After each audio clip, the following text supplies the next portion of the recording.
The thoughts, views, and opinions expressed by the host of this show are for authentic, honest, and entertaining purposes. Unless you don't think I'm entertaining. I repeat, this is my opinion. I am not telling you how or what to think or feel, but I do encourage you to speak your mind and have conversations. Just don't do too much. Also, this video is brought to you by Sebastine's Patreon, where you can access over 1,000 videos of exclusive content. If you want to subscribe and support this amazing community, click the link in the description below, and thank you for everything. Enjoy the video.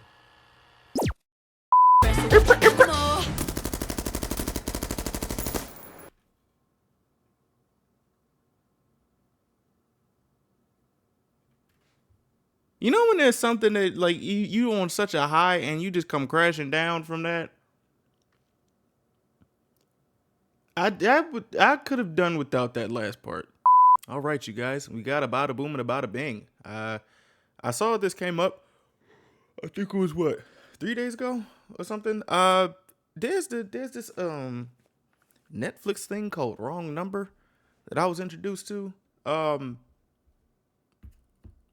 I don't know much about that. I'm not gonna lie to you, and I don't really have time to watch the documentary.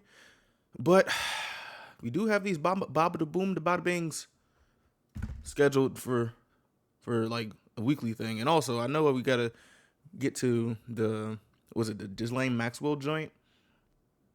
But I saw this and it piqued my interest because it's always like, how the hell did this happen? And also, I kind of want to like veer off from the very, very, very, very, very sad stuff. I don't know if this is sad as what. Actually, this is kind of sad. But listen, y'all, this is Stephanie talking about police gave me everything Netflix didn't show you about unknown number. I only know a little bit of this, but I don't know the deep details. And having deep details is ain't nothing wrong with having deep details. So let's get these deep details. You know what I'm saying? Bada bing, bada boom. Lauren and Owen, they don't really fight as a couple. I mean, Okay. it probably helps that they're in high school and they're not trying to figure out how to pay taxes together. But even for high school relationships, the two of them, Stephanie- Lauren and Owen, they just seem like they're Stephanie, what the fuck is that? Wait. Wait, she has a. So we finna get the texts on this big. Where did you even go to get this printed out? Where do you even find paper this? You know what? This is gonna be something. Okay. freaking made for each other. They're both athletes at the school. Okay. They both have blondish hair. Okay. I feel like that's high school relationship gold. People call them the golden couple, which is a bit of a dramatic label to slap on two 13-year-olds, but they're Yeah. going to be 14 soon. And it's just a nickname until they get a text message in a group chat. It's a group chat with Lauren, the girlfriend, Owen, the boyfriend, Oh. and What was the potato quality? Oh my gosh. this number that neither of them recognize. And the text message reads, "Best day ever." Who is this? Only one of you got voted on homecoming court.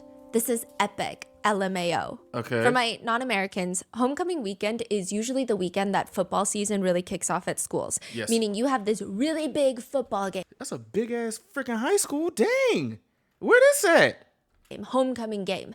Owen is on the football team. Okay. And then you have homecoming, which is like, I guess it's kind of similar to prom, but not as official. It's a dance. Everybody dresses up. You have to have a date. You have to ask someone to be your homecoming date. It's a whole thing. The price breakdowns of people's dresses, glam, everything. It goes viral on TikTok.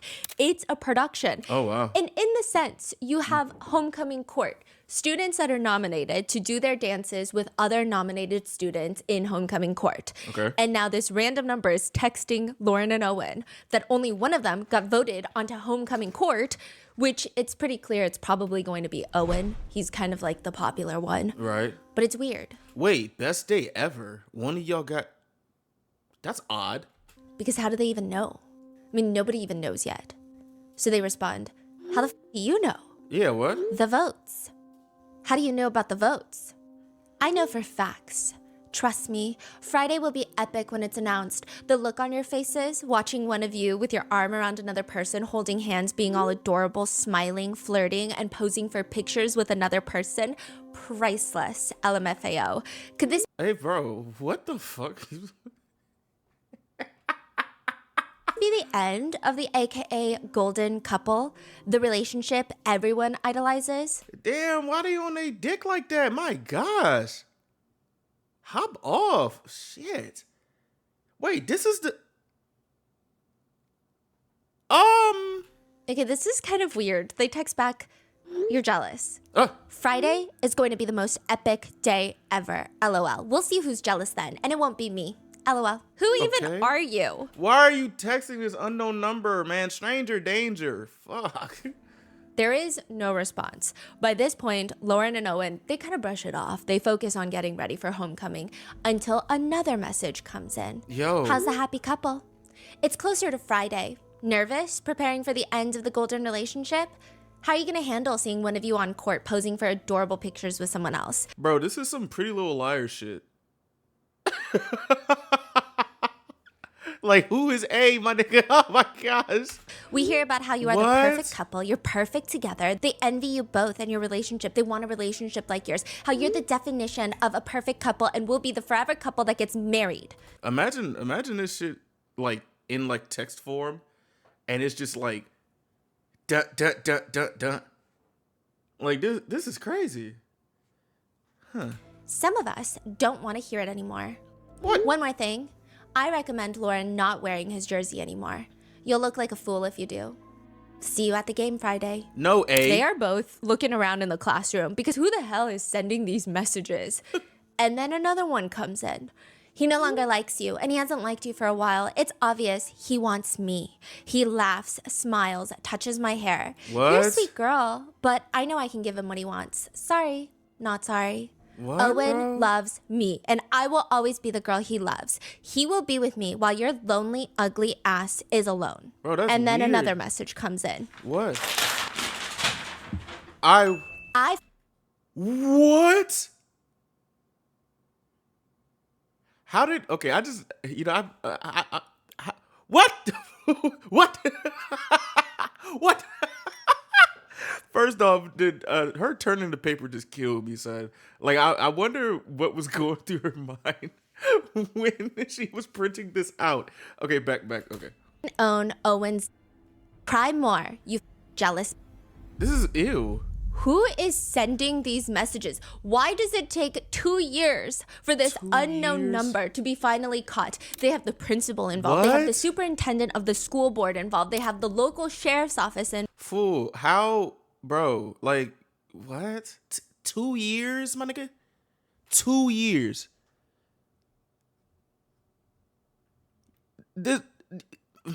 Involved, and the FBI gets involved. The It takes FBI? 2 years, and every single day, Lauren and Owen are bombarded with 40 to 50 text messages, Wait, why didn't they block?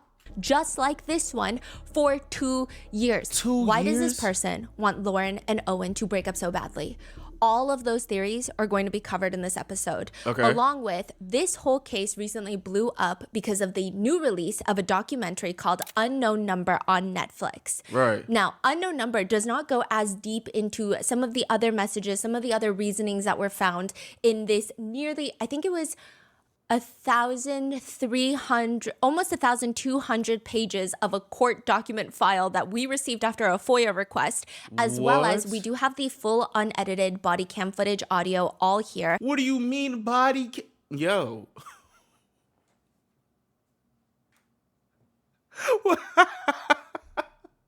Bro, what the fuck? I don't know too much about this story. I just know a couple things. This body cam footage and shit. Oh my gosh. The body cam footage audio I'm going to put at the end of the episode. Okay. But there is so much that hasn't even been touched. What do you mean? So let's get into it. What do you mean? Bro, 2 years they're getting terrorized with messages like that? That is sick. And also, wait, I'm not going to spoil it because I don't know if some of you guys have seen it or not. I don't know. This is crazy, dude. I'd like to thank today's sponsors is who have made it sick. possible for Rotten Mango to support Stand with Nepal, Help Families of Martyrs. Okay. On September 8th, 2025, peaceful youth-led protests against government corruption turned into a national tragedy as the state massacred 19 protesters and counting. Stand with Nepal is a GoFundMe whose mission is to help deliver medical and supplies to hospitals, support the families of martyrs, many of whom have lost their only breadwinners, as well as strengthen the grassroots efforts of Nepal's youth who are risking everything, including their lives, to stand up against corruption. This episode's partnerships have also made it possible to support Rotten Mango's growing team, and we'd also like to thank you guys for your continued support as we work on our mission. You know, I would like to say shout out to Stephanie because she's able to have a story that's like nutty as fuck, like this one or the other stories that she be covering, but she also gets serious. You know what I'm saying? It's like this is a very, very good balance, bro. You know what I'm saying? As always, full show notes are available at rottenmangopodcast.com. Today's case involves mentions of cyberbullying, mental abuse, harassment. Please watch at your own discretion. A few quick things. We received in total over 1,000 pages in court documents, hundreds of those pages being text messages. Anorexic? Yo. What the fuck? You know he chesting. Messages. I will say that sometimes in the documentary, the text messages are just kind of thrown in there with these very cool edits where it just, the context is kind of lost and I don't even know what the conversation is about. And it doesn't, I feel like it almost makes it less scary, like less of, oh, this feels serious. Sometimes it might even come off a little bit like, oh, this is kind of weird that they're texting that. So I wanted to give some more context to those text messages. And we also have the full body cam footage from the day that they tell Lauren Licari, who had been cyberbullying and stalking her for 2 years. But due to privacy, the police have pre-blurred the footage. Really? So even though most of us have seen portions of it unblurred on Netflix, I'm going to provide the entire audio footage at the end of this video, which I will timestamp for you in the pinned comment below. Okay. And there's lots of text messages that we pulled from the court documents that... It's just a lot. We were also able to talk to Owen briefly. He's a really friendly and sweet guy. I think it... What the fuck? Yo, Stephanie, how are you? You know what? I'm not even going to say how are you able to do this. You were really good at your job. It's nice to see that he's been able to maintain a positive and kind attitude towards everything. Maybe one day we'll interview him because I'm sure it's been very interesting to see everyone involved to... I guess, watch as this documentary blows up in real time. So with that being said, let's get started. Let's do it. Beale City, Michigan is a very small town. They will probably tell you it's the type of town where people leave their doors unlocked every single night. Really? Or every person's smile lights up the room. That's the type of town. And this... Hey, man, y'all better not leave y'all doors unlocked, man. If you seen Halloween and somebody just going at, not even Halloween, you see stories, people just walk up in your shit and... kill the shit out of you just because your door is unlocked. Yo, y'all stay safe out here. This case has nothing to do with unlocked front doors or dentistry. The important thing here is it's a small town.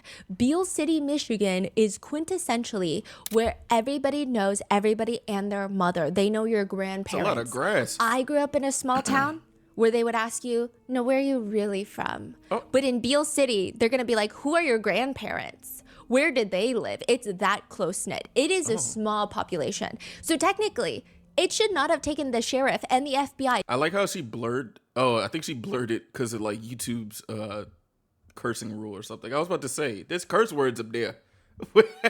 This long to find this freaking suspect. It's been over a year that someone in this small town has been stalking 2 high schoolers. How you talk shit and then like misspell?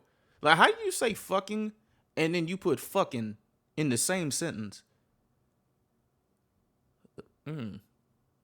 So you just, The officers walk into this small house by the lake. Oh, shit. It's a bit on the messier side inside. One of the tables in the dining area is filled. The entire surface of the table is filled with alcohol bottles. Oh, my. Most of them are unopened, which perhaps is a good thing. But that's not why the police are here. Okay. They're here to talk to 15-year-old Lauren. Lauren is sitting on one of those kitchen counter stools, and she naturally looks very stressed.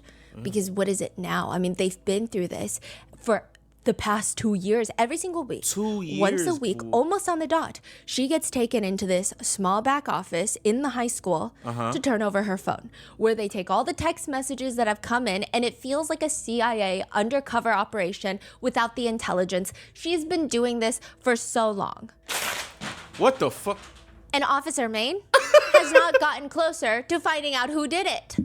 All that's happened is Lauren's life has been ruined. Like, what do you mean you don't know who's sending the harassing messages? They're sending 40 to 60 a day. The phone number is right there. Go find them. Right. Every time they would go to the police, Lauren's mom, Kendra, would try to give them any information that would help. Maybe it's this person. She's always had some sort of jealousy for Lauren. Maybe it's this person.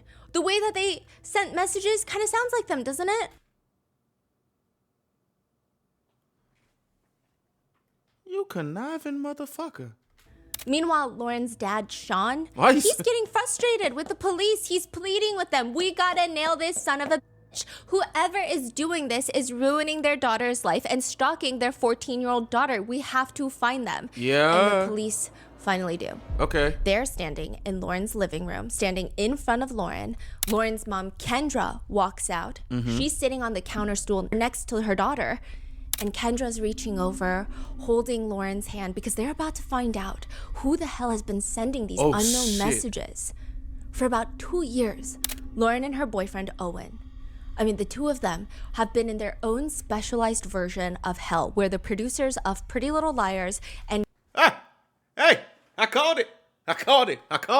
Gossip Girl have come together and tried to make these random teenagers' lives absolutely miserable. Like, for no This all reason. starts when they're 13 years old. To be fair, the makers of Pretty Little Liars and Gossip Girl don't even know they exist, but they are living in the real life version of these two shows. Pretty Little Liars focuses on a small town, Rosewood, Pennsylvania, where 5 friends, best friends. You better not. Hey, don't spoil it. I haven't finished it yet. Please don't spoil it. Please don't spoil it. Please, Stephanie, please, I beg. Have a sleepover. One of them goes missing. The other 4 friends, they all fall apart until someone starts sending Wait, no. We're skipping. Nope. sister's fiance. It's an unhinged show. Okay. And Gossip Girl Okay, I was is the about to say. older, richer New York City version of that. And somehow Gossip Girl and A both find their way to Beale City High School, where it starts with 13-year-old Lauren and her boyfriend, Owen. They start getting messages, and in the beginning, it's kind of silly, goofy. He it's thinks like you're silly, trash. He goofy hates kindergarten you. messages. The text messages are juvenile at best. The first few messages, if someone were to hand me a phone and would tell me to text something mean, and I sat on my phone, this would be the outcome. It's just like gibberish insults. One message reads, "You are the ugliest person I have ever seen." See, like, bro, this is nasty as hell, man. Like, ruining somebody's life, a kid's life, for no fucking reason, to be a evil, evil person. Like, fool, what? You the ugly person I ever seen? Well, show your damn face, bitch. Send me a picture of your face. The fuck? The fuck are you talking about? Shit. Always texted both of them? Yeah. It's not particularly original Like, I ain't gonna lie to you. Never mind. or specific. They kids, so I'm not. It's rather subjective of an observation, but coming from an unknown sender, it's a little creepy. Yeah. Then another one. Goff, you be the ugliest skank. Ain't playing ugly Skank? Who uses... See, that would have been a clue right there. That could be a clue right there. Who the hell uses the word skank in 2025? Or after 20... Skank? Like, huh? That's like calling somebody a heifer. Who says heifer? Nobody say heifer no more. Then another one. What? We will make every day miserable for you. Bro, what? It's a little silly. Oh my gosh. He be with us tomorrow at Cornhole. Sorry, not sorry. What? After Cornhole, he hanging with us. We got plans. Bro, this is nasty. Why are you Owen is obsessed with us, and everyone knows it. Seniors talk about how hard he want our. Sorry, not sorry. You trash, we ain't. Slim, this is it's not bad, cool. but there are multiple. Even above this, there were multiple text messages about Cornhole. like a cornhole tournament. You know cornhole, the game with the wooden boards, and then you try to stick it's like skee ball. They're like having, it's the most atrocious thing being the spelling of the messages. But clearly, by the end of this message, it starts kind of escalating.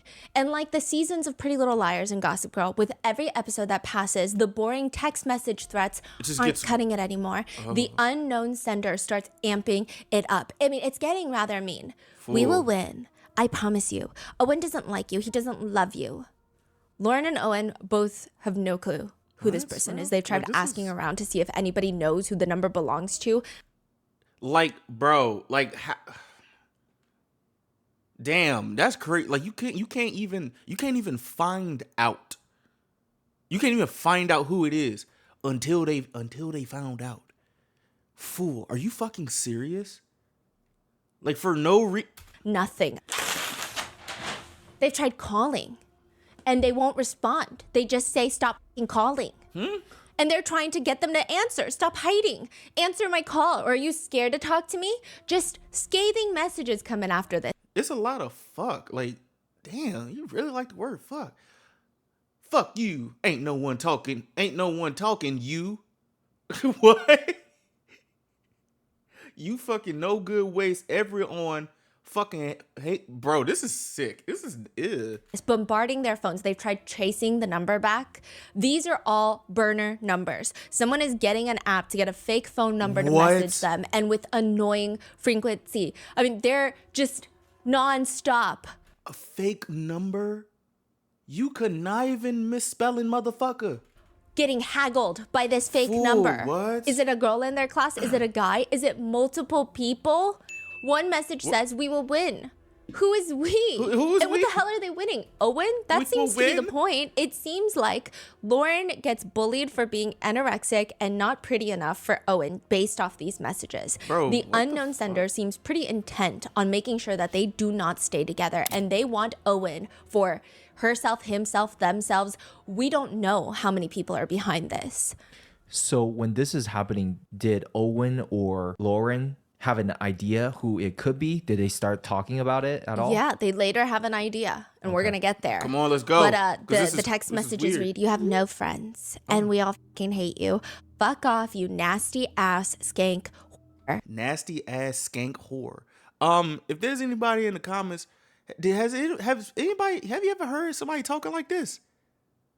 Like in the age of 2020 plus, like in 2025, 2024, nasty ass skank whore. Like, they really cursing like a middle schooler. The fuck? Nasty ass skank whore. What?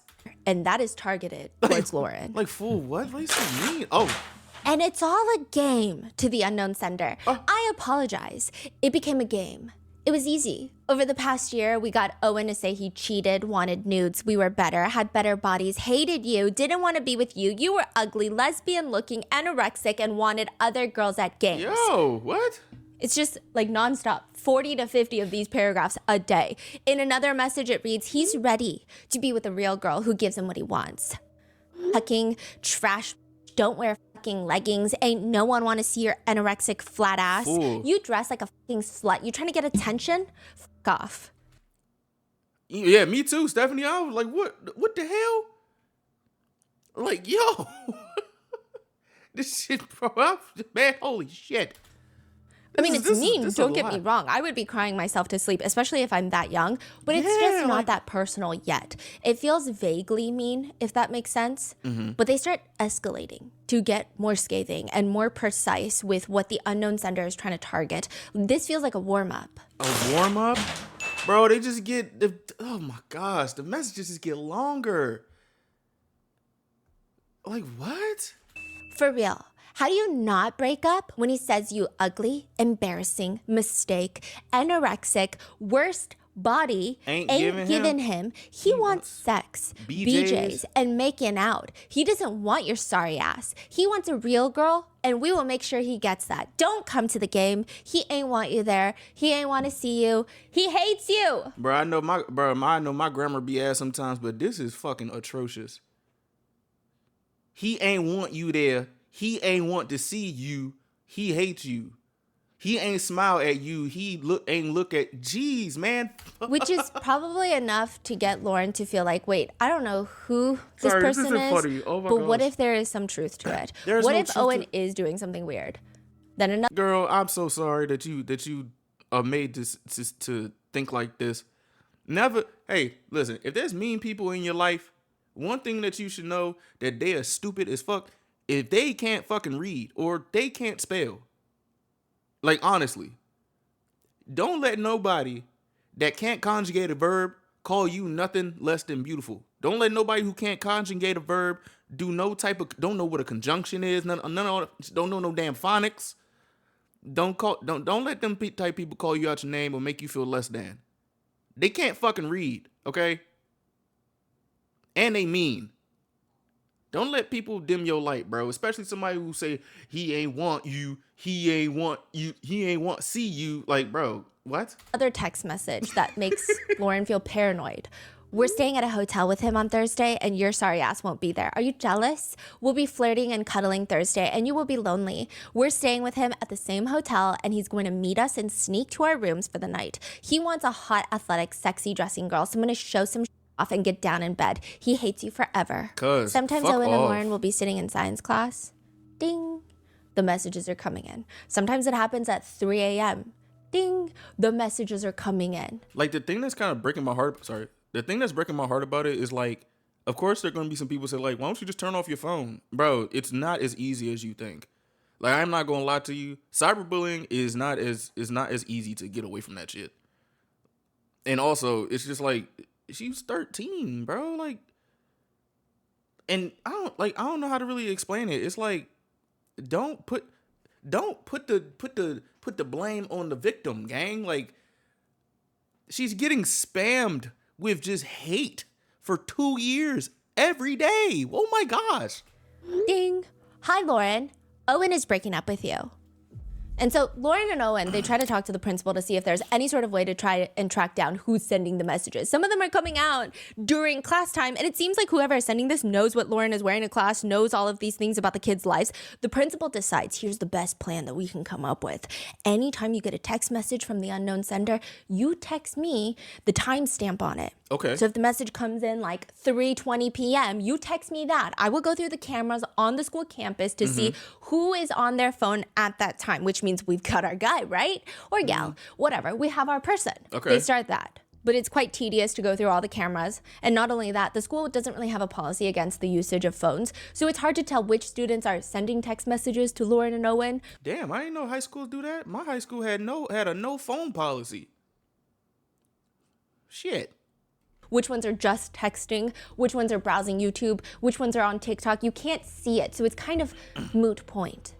It's like with every precaution that they try to take or every step that they get closer to figuring out who it is, the menacing nature of the texts increase tenfold. Bro, what the fuck? Hey, Lo. Owen's saying you're a worthless fuck in his life. You never meant. You fucking ruined my life. You biggest regret and mistake ever. You the ugliest hoe. Then another. That's an indicator right there. You ruined my life. The biggest mistake in... That's an indicator right there who it is. One. No one ever want your anorexic flat ass and tits. No dude ever touching that p***y, you nasty slut. Oh my gosh. Why you talking like that? His life would be better if you were dead. Bro, what? Dead. Hashtag- Bang bang. Huh? Hashtag Owen want you dead today. What? What the fuck? What the hell? Whoa. Owen wants you dead today. Like I'm saying, bro, don't let somebody who talk like this dim your light. What the fuck you mean Owen want you dead today? You know how it's like just like reading that out loud just sounds insane. A nasty person, cuz. Jump off a bridge. All right. Like, how long has this Fool. been when they start texting these type of message? A few months in, but it goes on for a long time. Jump off a bridge. Oh my gosh. Kill yourself. Fool. Yo. What the fuck? Project Slammer is a CIA project where the CIA goes into prisons and they interview over 40 incarcerated former CIA spies.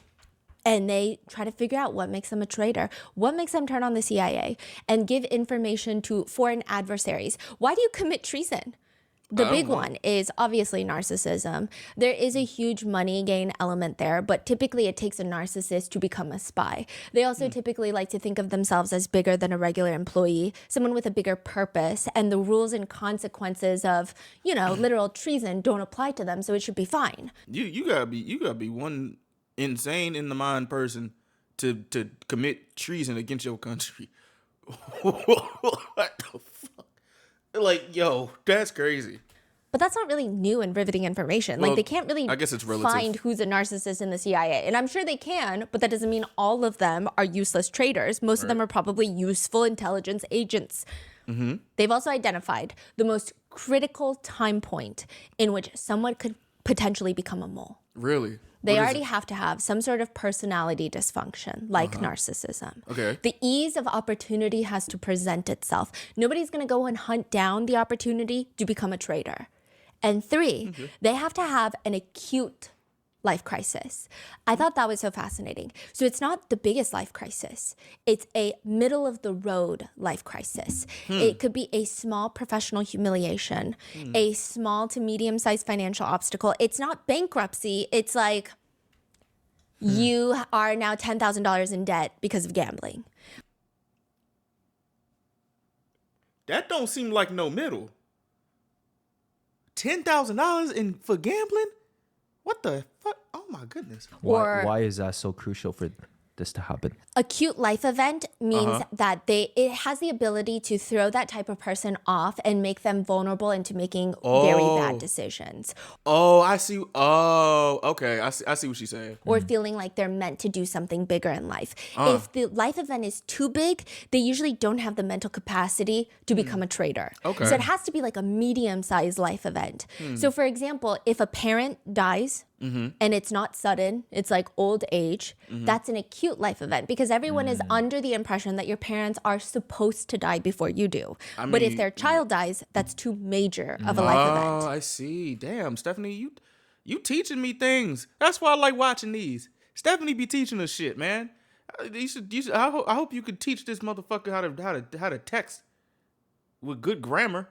Shit. Actually, don't. Take your phone away. Just take the phone away. Your phone privileges are revoked because you obviously don't know how to use that shit right.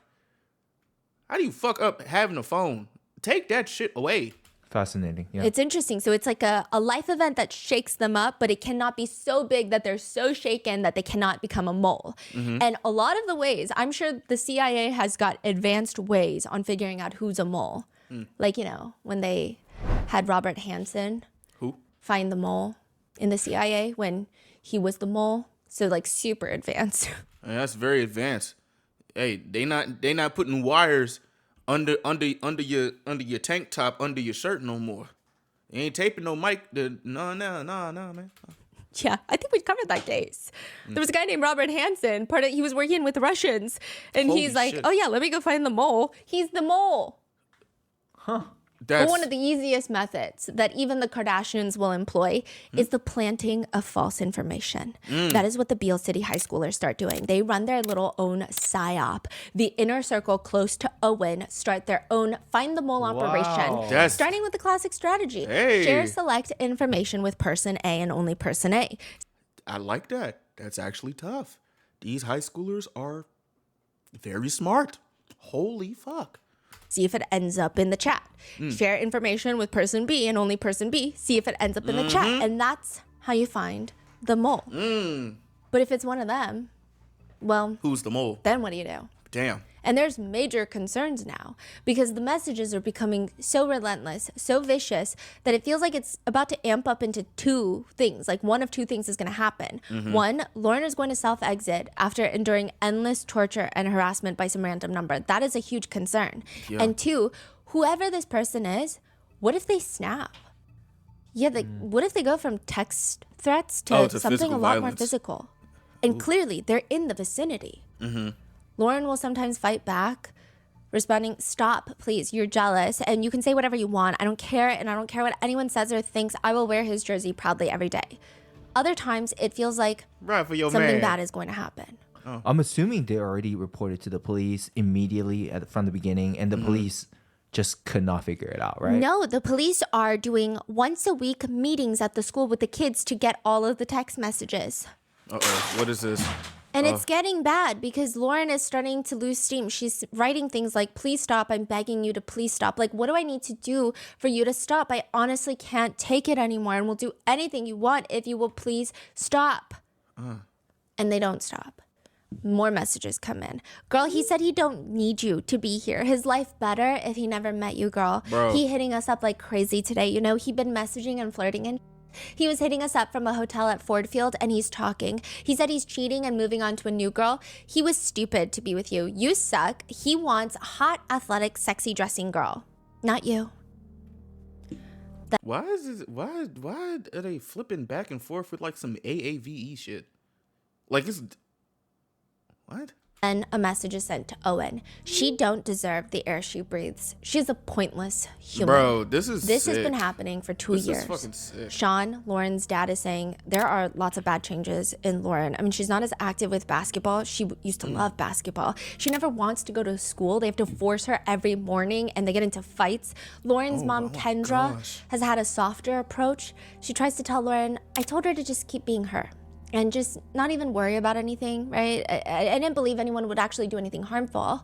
It doesn't matter anymore, though, because with the help of the FBI, the sheriff's office has finally caught the person threatening Lauren and Owen. Mm-hmm. And if you guys watch the documentary, you already know. Lauren and Kendra are sitting on the counter stools with Kendra comforting her daughter, Lauren. This is like police cam recording, rolling. Yeah. Even though she knows that Lauren is about to find out that the entire time the unknown sender had been inside the school every single day, taunting Lauren, watching her, texting her. Not in the same classroom as Lauren, not even the same grade as Lauren, but in the school, in one of the back staff rooms, the unknown sender had been sitting there talking to the principal about how to stop the harassment. This, oh my gosh. Because the unknown sender is Lauren's own mom. Nigga.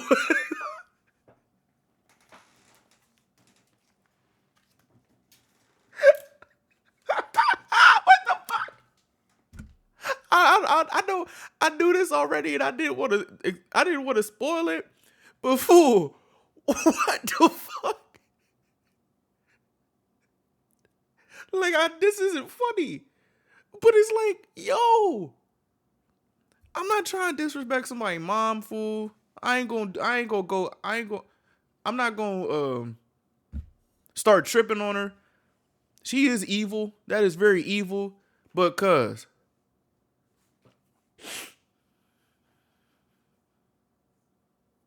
she was talking like that. Look at fool, you got, man, this is, oh my gosh. Just a conniving skank. That, like, bro. Kendra. My gosh. Kendra has been the one sending these messages. And you literally could not even tell me that this would be the person if you didn't tell me that this is the person. Because it's like, what mother does this? Because what the fuck? Like, huh? First of all, we're not even gonna talk about the man. First, I ain't gonna lie to you, man. We're not even we gonna brush past the fact that this is very, very disgusting, and you should not do this to your own daughter. You shouldn't do this to anybody. But we just gonna go back to the she was talking like that. She was talking like they don't want you. Owen want you dead today. Who the fuck? you already know that. Kendra has been anonymously harassing her own daughter for years. For years. And she knows that's what the officer is going to say because just minutes ago, before Lauren even came into the living room, the officer confronted Kendra one-on-one. Ooh. Here's the deal. Oh, shit. When we were doing the investigation and the FBI got involved, we come up with some stuff that comes back to you. Which, side note, they don't talk about this in the documentary because... Oh, and also, what I was saying, the indicator was like, Kendra said, she said, you ruined my life. You were the biggest mistake, da-da-da-da. I'm thinking of like, okay, so I'm assuming that when Lauren got born, that's what you're talking about? Like, what, bro? I think it was like tedious stuff. I don't know if people were going to find it interesting, but I found it super interesting. The FBI tracked down, Kendra was using a lot of anonymous apps like Pinger to hide her, disguise her phone number and make all these fake numbers. And that's how she was texting them. The sheriff's office is like, well, I don't know what to do about that. Is it like Google numbers, like a fake number? Yes, I think it's a little, it's like Google number. Oh, wow. And the FBI come in, they apply search warrants to Pinger, they apply search warrants to all of these apps, and it comes back to an IP address. And now they need to make sure that this IP address, because it kind of is leading to Kendra, but they need to make sure. So the FBI actually has one of the other moms send Kendra a hidden link to like a school thing. She clicks on the link and it's her IP address, and they match the IP address. Oh, shit. Okay. So when the police actually do their fucking job, it seems like they can get some shit going on. Okay. My heart is breaking. Imagine Lauren's face when she and then she touching on her, holding her on the head, like, get the fuck off me. Get off me. You call yourself a mother? I just don't understand. How do you go through, I would say, the pains and like the whole process of having a child just to do this? Like, yo. Oh. So it's freaking Kendra. And Kendra is staring at the officer, not necessarily showing much emotion. And she's just like, what do you mean? The messages coming and originating from you. No. When we were doing the investigation and the FBI got involved, we come up with some stuff that comes back to you. What do you mean? What do you mean? The messages coming and originating from you. No. It's just... What do you mean no? What do you mean no? See, this would get me mad. What the fuck do you mean no? It's weird. Kendra's not even convincing herself. The no is so half-baked. No. It's very, no. Her facial expression doesn't really change. It's weird. Every message that went to the kids, your number come back to Pingree or whatever it is, the app that tried to hide it. Your number, even though it was being hid, showed up every single message. My number? Yep. My number? Does she really think she could have got away? She could just be dumb. I'm not even gonna lie to you. Cause it's like nowadays, I just don't understand how people be doing shit like that. She could real deal be a dumbass. Like, yo. With FBI getting involved? Yeah. And My she says, number? my number? Me? Yep. Does it have to do with Owen? Is there some sort of infatuation there with Owen? No. Nothing like that. Girl, what are you talking about? You lying like shit, talking about some Owen want a real athletic body. He want a real girl that's gonna do him right. Like, what? You're talking about a child. He don't want you. He breaking up with you today. He ain't want that pussy. Like, why are you talking like fool? At your grown age, and I don't like that grown blank, by the way, but cause you too old to be doing this shit, fool. I ain't gonna lie to you. You are way too old to be talking like this. You are way too old to be acting like this, and you way too old to even just. You just old and nasty. Gosh. Does Lauren know about it? No. She shakes her head and she's asking the detective. I really don't want her to. What does it look like going from here? Because the thing is once this is out there, like, I don't know how she can go to school. What are you talking about? What the fuck are you talking about? You was terrorizing her for 2 years and she went to school and you watched your daughter literally mentally deteriorate. You told her to jump off a bridge. Like, what? The officer is like, yeah, well, there's no way around it. So Yeah, we're going to bring in Lauren. We're going to sit her down and talk to her. And she's about to finally Her husband is like, what the fuck? hear who the hell has been threatening her and encouraging her to self-exit, calling her all sorts of nasty names, trying to steal her boyfriend for the past 2 years. The officer starts. Mom just got wrapped up into this mess. Mom got wrapped up in some stuff? What does that mean? The text messages. He's kind of vague about it. In the Netflix documentary, he doesn't even really say the text messages. In the unedited audio, he mentions the text messages like once. So it's pretty clear that Lauren kind of understands it's about the text messages. Oh, Okay. Mom just got wrapped up into this mess and continued on blasting these text messages and stuff out. I know that's probably confusing as heck and why, but sometimes when we're not Hey, fool. thinking straight, we do some things that aren't right.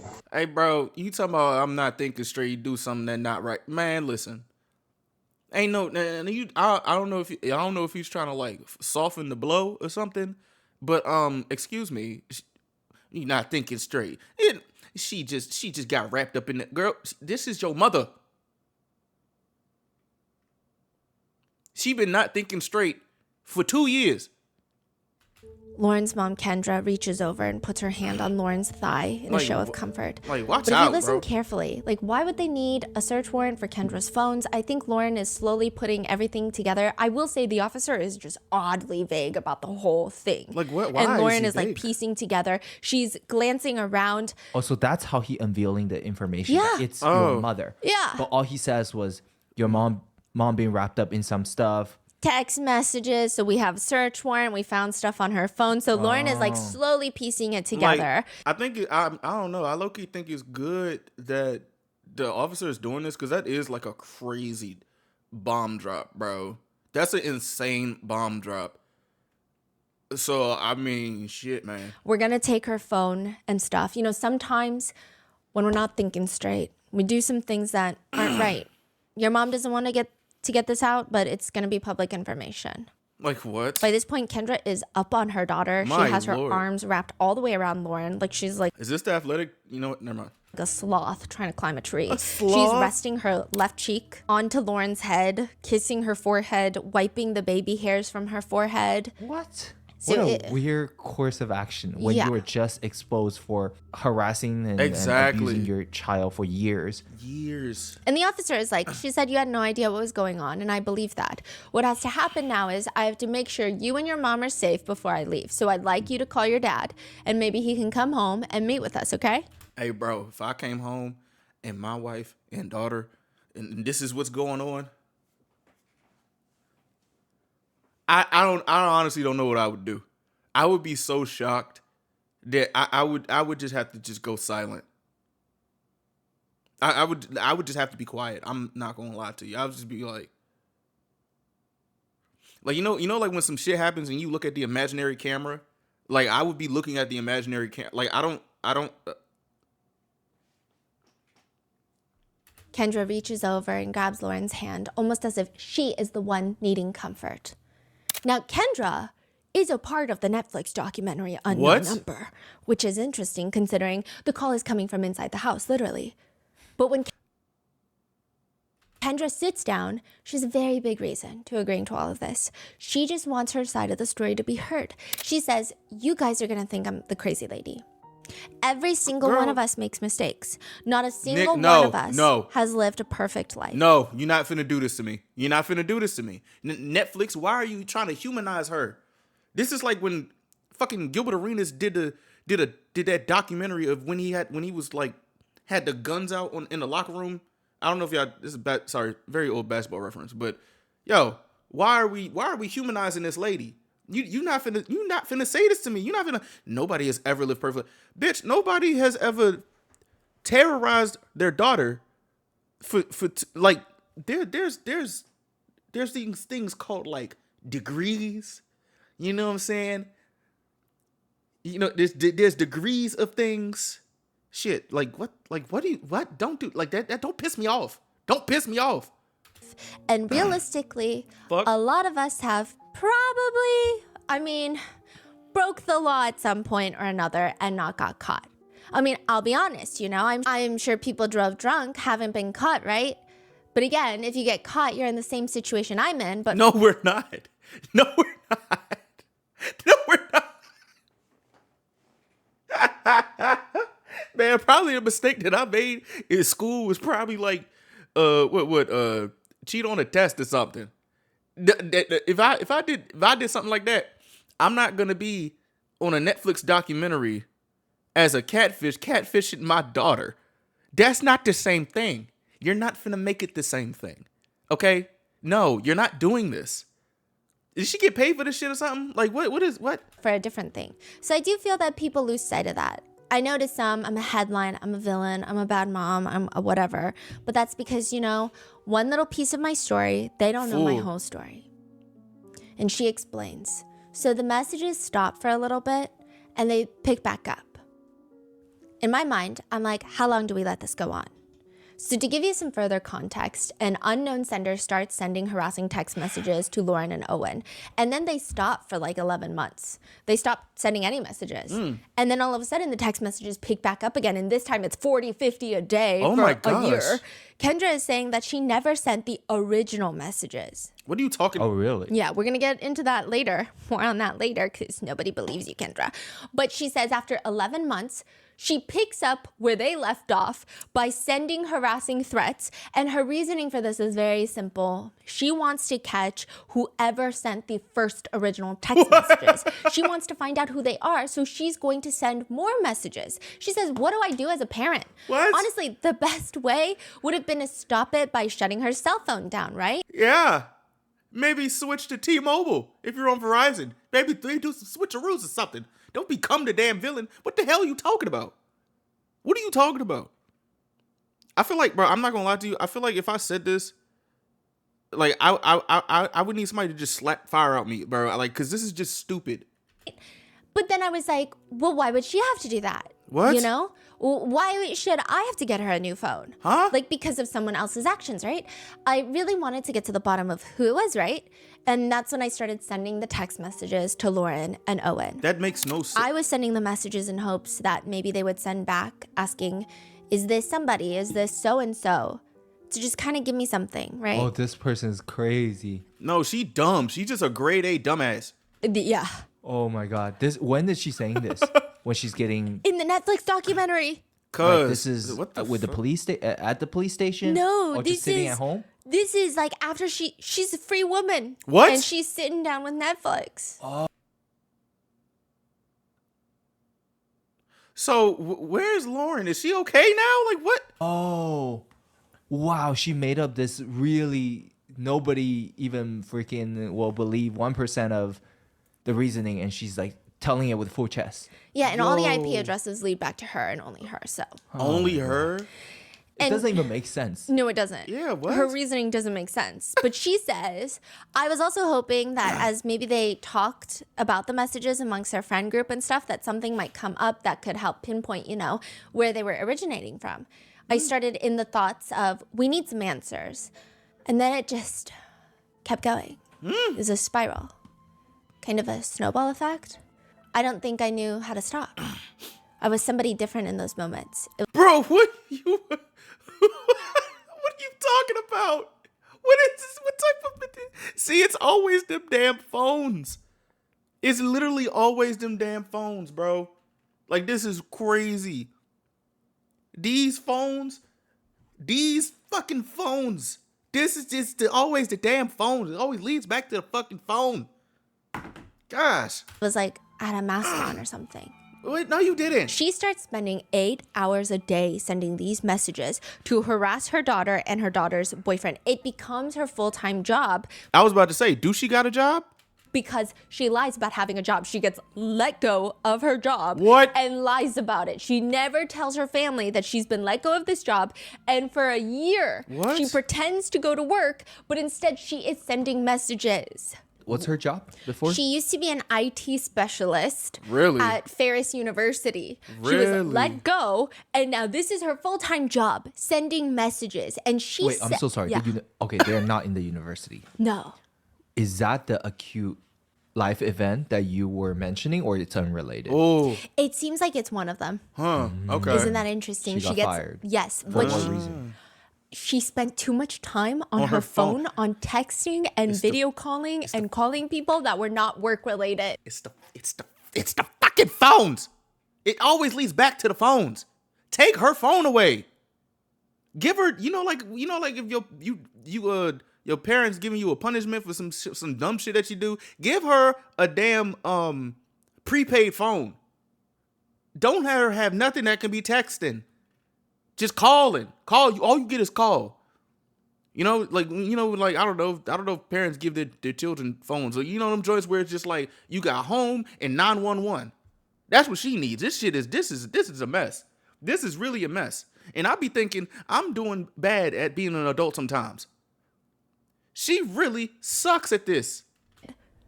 Wow. So she gets let go. And this becomes her full-time job, sending messages. The And fuck? she's saying that she's doing this to catch the real person that sent a few messages 11 months ago. What? Meanwhile, she's over here texting, Owen and I down to suck finger.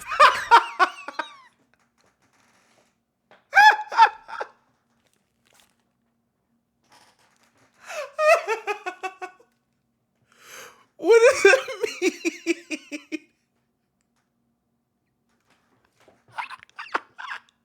Owen and I down to suck finger fuck. What does that mean?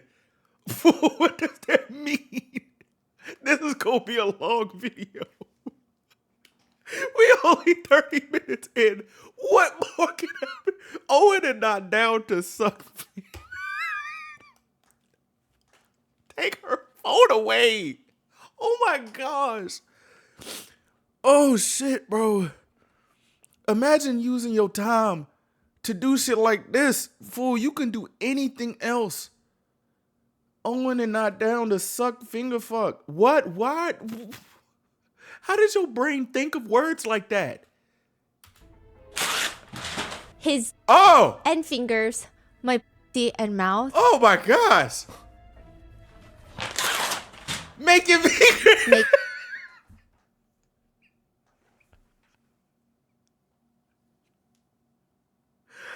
I got a headache. Bro, I got a headache. Oh my gosh. Oh my goodness. Am I a bad person for laughing? I'm sorry. Fuck, bro. This is too obnoxious for me. This is very obnoxious. Making me creamy. Owen is 13 years old. And you let this woman go free?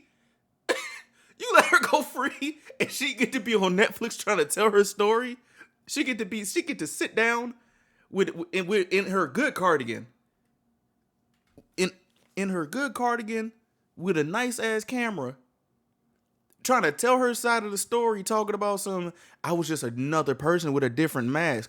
Bitch, you was saying a 13-year-old boy was making you cream. That is disgusting. That is nasty.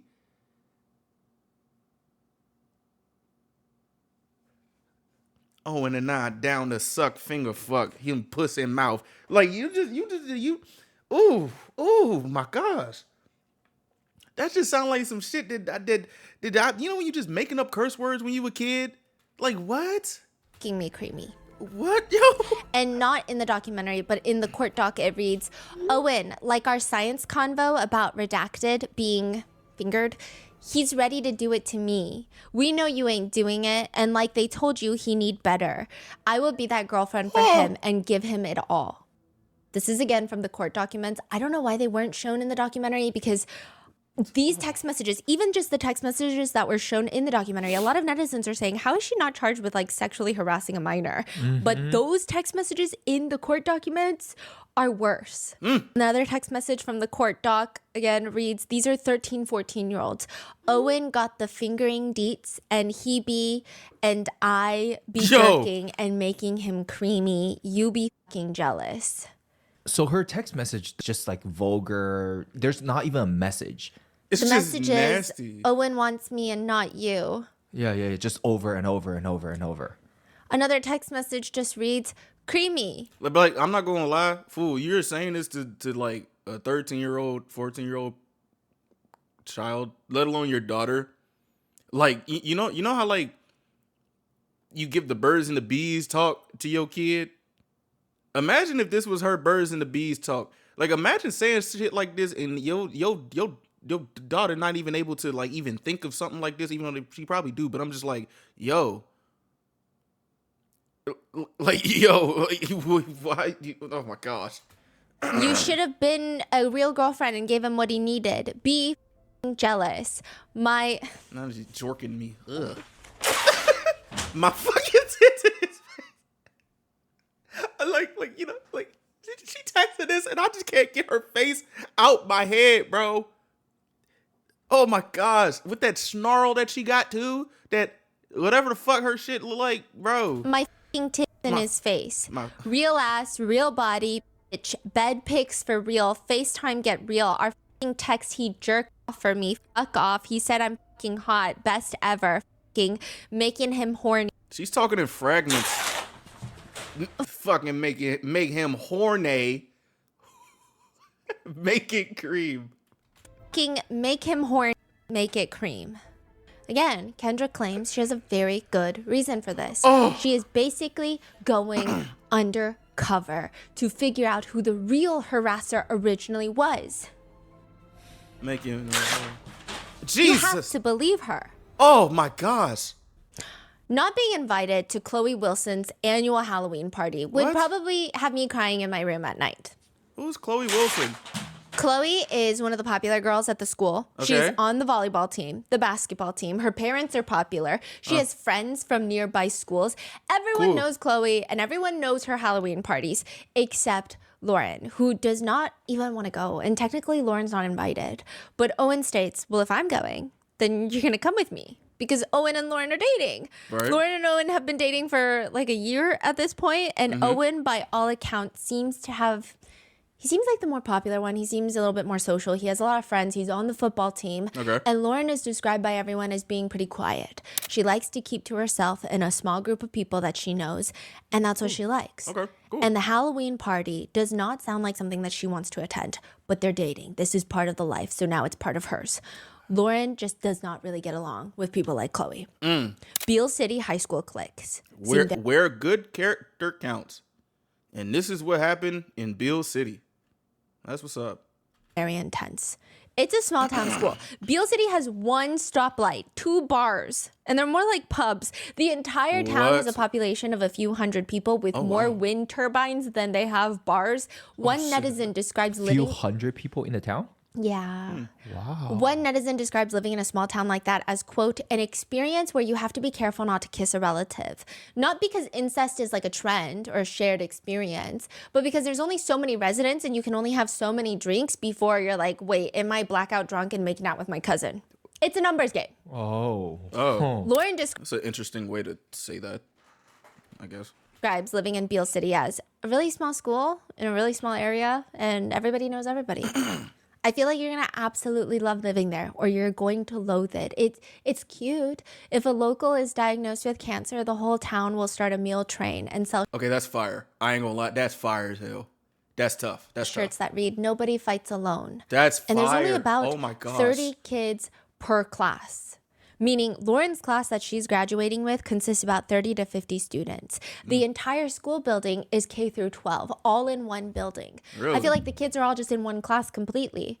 And out of the 30 kids, they have separate group chats, separate friend groups. Owen describes it as, Oh, you've shit. got the popular kids. Damn, Owen grew the fuck up. Damn, Owen. Nigga like a motherfucking quarterback. That's what's up. Like Chloe and her friends. You've got the cheerleaders. And then you have the quiet kids.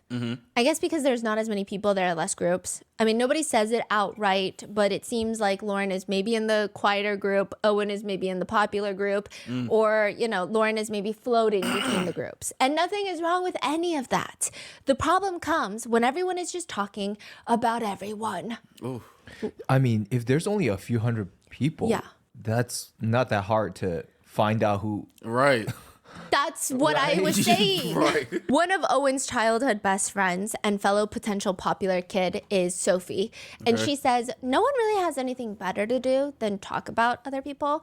Like even the parents, like they talk about us, teenagers, Damn. what we're doing. And I feel like that's kind of a toxic thing that gets passed down. Yes. One netizen concurs by writing a review on Beale City High School on niche.com. Quote, parents are great, but some care too much about the athletic sphere. The parents are really involved. Owen might say that they're too involved.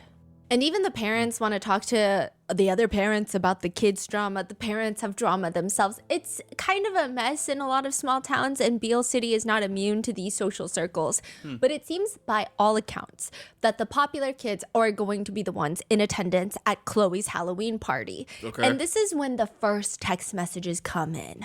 One of the first messages from the unknown sender to both Lauren and Owen read, did Owen say anything to you about what's going on? If he didn't tell you yet, I will. Owen and I agreed and thought it would be a great time for Owen and I to get together and officially hook up. You are not being invited because we want this time together. He's coming to my house on Halloween too and is giving me his sweatshirt to wear. You're a sweet girl, but I know I can give him what he wants. Sorry, not sorry.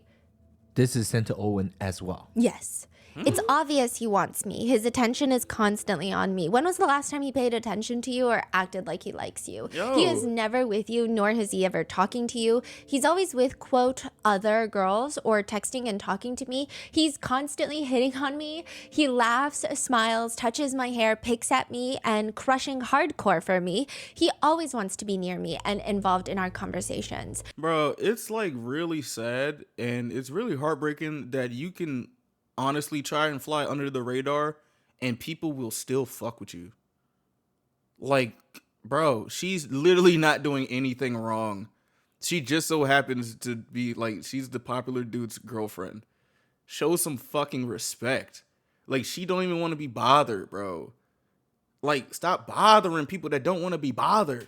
When has he ever acted like that way to you? Don't be jealous when I wear his sweatshirt and jersey. Not sure what he told you, but he is coming to the Halloween party, and we are both DTF. In capital letters. And they were 13. Yeah.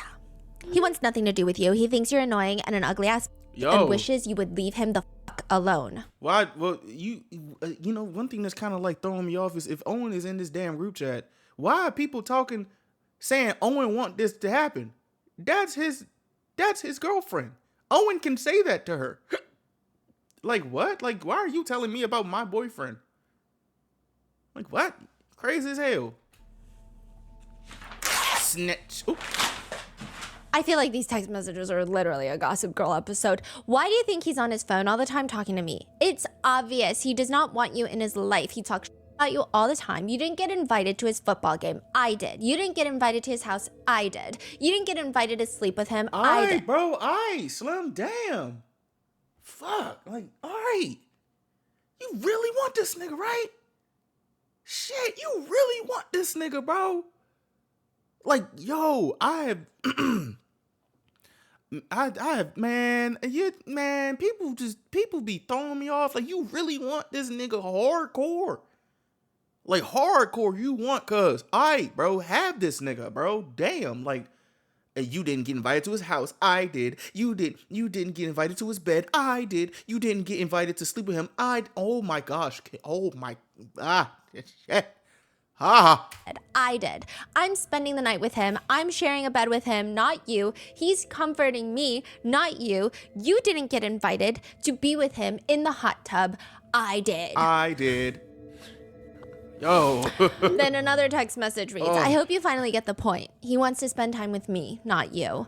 We will keep making you look stupid. He promised to keep flirting with me, and I promised to do it all in front of you. He wants to see you run out of school crying. He fucking hates your ugly anorexic ass. This body shaming in this joint is really sick. Especially, you're her mother. Fool. Why you... What the hell is that? Lauren is so confused. Owen is reassuring her that he is absolutely not DTF and has no clue who this person is. Owen thinks it's maybe one of the quieter kids because they're more, quote, techie, but clearly somebody is just messing with them. At the Halloween party, they start going around and asking around to see. I ain't gonna hold you. If this was like what was going on, I wouldn't even go to that party. Cause like, yo, I don't know, bruh. Like I wasn't a popular kid in high school. And I didn't like them popular motherfuckers. They was mean as hell. Mean as shit.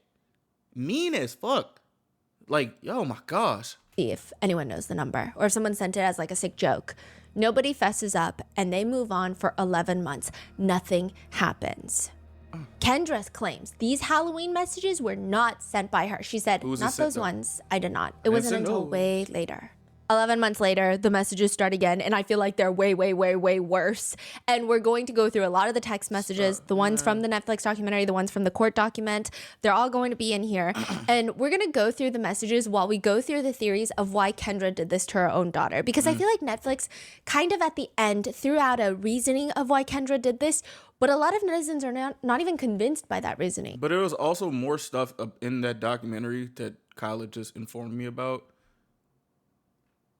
She's just a bad person. Like, Some people think it's got to be something else. And there's actually a lot more theories online and text messages supporting those theories will be included when we get to them. But one thing is 1,000%. All the roads lead back to Kendra. 18 months into the messages, terrorizing the entire school. By month 18, I mean, everybody knows about this. By like the first month, everybody knew about it. The principal, superintendent, the sheriff, everybody's involved. Kids are pointing the finger at other kids. The parents are pointing the finger at kids. It's not until April 2022 the FBI gets involved. See, this is, hey man, like she said, ain't shit to do over there. I guess this would be like the highlight of the town forever. Like this is, like that's actually crazy. Like having a town story, and this is the town story. And like I said, all the IP addresses, even the beginning ones that she claims she absolutely did not send, were all sent by Kendra. So why did she do it? Theory number 1. Oh. Kendra is jealous of her teenage daughter, Lauren. Sick Yes. to her stomach, green with envy level jealous. One message reads, Lo, which is Lauren's nickname, you be jealous when he's at varsity game today. He ain't wasting time seeing you suck. He knows you suck. You the worst. You for real need to quit. No one wants you playing. Ain't no one sad. Break an ankle. What? It's interesting because usually when there is jealousy from mother to daughter, the mother wants the daughter to do well enough to reflect well on her own parenting, but not so well that the daughter outshines the mother. Basically, this experience, this is a Redditor. My mother always wanted me to be pretty, but not too pretty. Like I had a cute, tiny waist. So if I wore a belt that defined my waistline, she told me I looked like a slut. What? That's so mean. Bro, she came from your stomach. Like, why are you so mean? Oh my gosh. Like, yo, if you actually want to outshine your daughter, which is weird that you want to do that. That's fucking odd. I don't understand it. Just get your body right or something. To go do something in your life. Like shit, man. Like you gave birth. Like that's amazing. Why are you jealous of the of your child? Like, It's interesting. Some psychologists have said it's like a narcissistic mother views their daughter as direct threats. Anytime they look at their daughter, it is a reminder of their youth and a reminder of the mother's own aging process. They want to provide more freedom for their kids because that makes them look good amongst their friends, but they also resent them for having a better life than they did. So they want to take them down. Another message reads, you have no friends. You fucking suck cock for guys to talk to you. What? What the fuck? You fucked up. You treat him like shit. You don't get with him in bed. You don't sneak out with him. You fucking dress awful. Ain't no guy want that. You look like an anorexic toddler. That ain't sexy. It's embarrassing. You need to do something about that. You need to change your face, hair, body, clothes. Fool, she's 13. And also, mother, how the hell is she gonna do that with no damn money?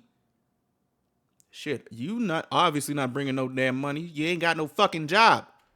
He agreed he won't give you his jersey to wear. He ain't wasting no time, no waste of space mistake, ugly anorexic toddler wearing his shit to embarrass him. He ain't proud of you and wishes he never met your sorry ass. He said it looked better on a dog than you, embarrassed when you wear it. That was from the court document. Perhaps Kendra is just jealous that her entire role that she now sees it is, and this is not me saying it, but maybe she just sees herself as a mom now. And Lauren is maybe entering what Kendra believes are her prime years, high school, college. I mean, well, she is a mom. Or is this just something I'm missing? Like you mad that you a mom now? Kendra's cousin was interviewed for the documentary, and she said, Kendra is very fun, very outgoing, the life of the party. She likes the attention, I think. I think Kendra is a piece of shit. I'm sorry, Miss Kendra's cousin. No, she's a piece of shit. If she were here right now, so she's being interviewed by the producers, and Like she says, knows the whole thing. And she says, if Kendra were here right now, and you're talking to me. You're interviewing me. Yeah. She would be dancing over there to try and get your attention, to get you to look at her. Now she suddenly has kids and she's a baseball, basketball coach for Lauren. One report states that while Lauren is quiet, Kendra's like the cool mom. People say that she would gossip with the girls, literally high school girls. During softball or basketball practice, students would film her dancing to Sir Mix-a-Lot and doing cartwheels down a hotel hallway when they would What? What the fuck? have away games. Fascinating. Oh, she's Another very odd thing nimble. is Kendra would show up to the school to comfort Lauren, but would use it as an opportunity to get close with the other high school girls. She would tell classmates of Lauren's that she's bringing a change of clothes for Lauren because the person texting was making fun of her shirt. So Is hold on, because like, is this like some type of Arrested Development or something? Because you know, y'all ever be in school and like, I guess like somebody's parent or adults just be talking to you, and like when you like a kid and it just like it's like a little bit of some awkward stuff happening. It's like, hey Miss da da da da, how you doing? Oh, okay, that's what's up. I gotta go to class. And then she talk about some. I need to go give Lauren a change of clothes because the person texting her. Okay, Miss Kendra. All right, now you be all right. Like, bro, I don't. What? Why are you talking to me? What's going on? Like, what? Like, I don't know. Sorry. I don't know. I'm sorry. she feels insecure. She's texting it, and she's bringing a shirt. And then now she's getting sympathy from all these high school girls that are like, oh, Miss Lakari, I feel What so a great bad. mom. Yeah, Oh, you're such that's a good so sweet of mom. you." And even if she wasn't, why would you even consider text or telling someone when the bully is supposedly in the classroom and could use it against your daughter? Or another time she'll text girls in Lauren's class saying things along the lines of, can you go to the bathroom and check up on Lauren? She just texted me that she's crying in the stalls. Huh? Or she would talk to other kids about how stressed she is, about how stressed Lauren is about these text messages. But Kendra will swear, this is not the motive. She is not a jealous mother. Yes, she was targeting everything that Lauren was insecure about. However, it wasn't to make her feel bad. Kendra straight up says, Lauren knows she's petite. She knows she's small. She knows she's thin. So I might have kind of picked up on some of her insecurities. Her hair, her appearance, her looks, you know. But honestly, the messages weren't really targeted at her insecurities.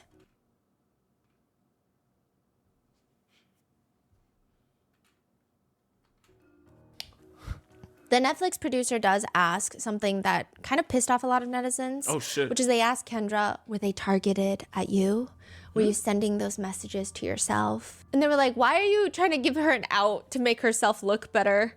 Yeah, I don't know. Was it like something that Netflix needed to do to get her side to make it like spicy or something? Like what? Basically, What? they're asking her, like, did you feel like the mean things you were saying, you were almost saying it to yourself? No. What kind of question is that? But Kendra is like, yes, that very well possibly, because I was way too thin. I was not eating, so you could put me in that anorexic category. Okay. A lot of people are like, why would you even ask that? I also don't think that that's what happened at all. I honestly think that Kendra was saying that because, I mean, I also struggle with my choice of... Sometimes I struggle with body image as well, right? Everybody does. Lots of people do. And Understandable. some people think that Kendra, as she's aging, she notices that her metabolism is not as quick as it used to be. And maybe she has to work extra hard to stay in that body frame that she likes. Hey, I ain't gonna lie to you, bro. Having a slow metabolism fucking sucks. I got slow metabolism. Shit. Yeah, as you see, I'm thick as hell now. I ain't gonna lie to you, but I don't want to put. You know what? I have a fast metabolism just because Kendra got a slow metabolism. Fuck Kendra.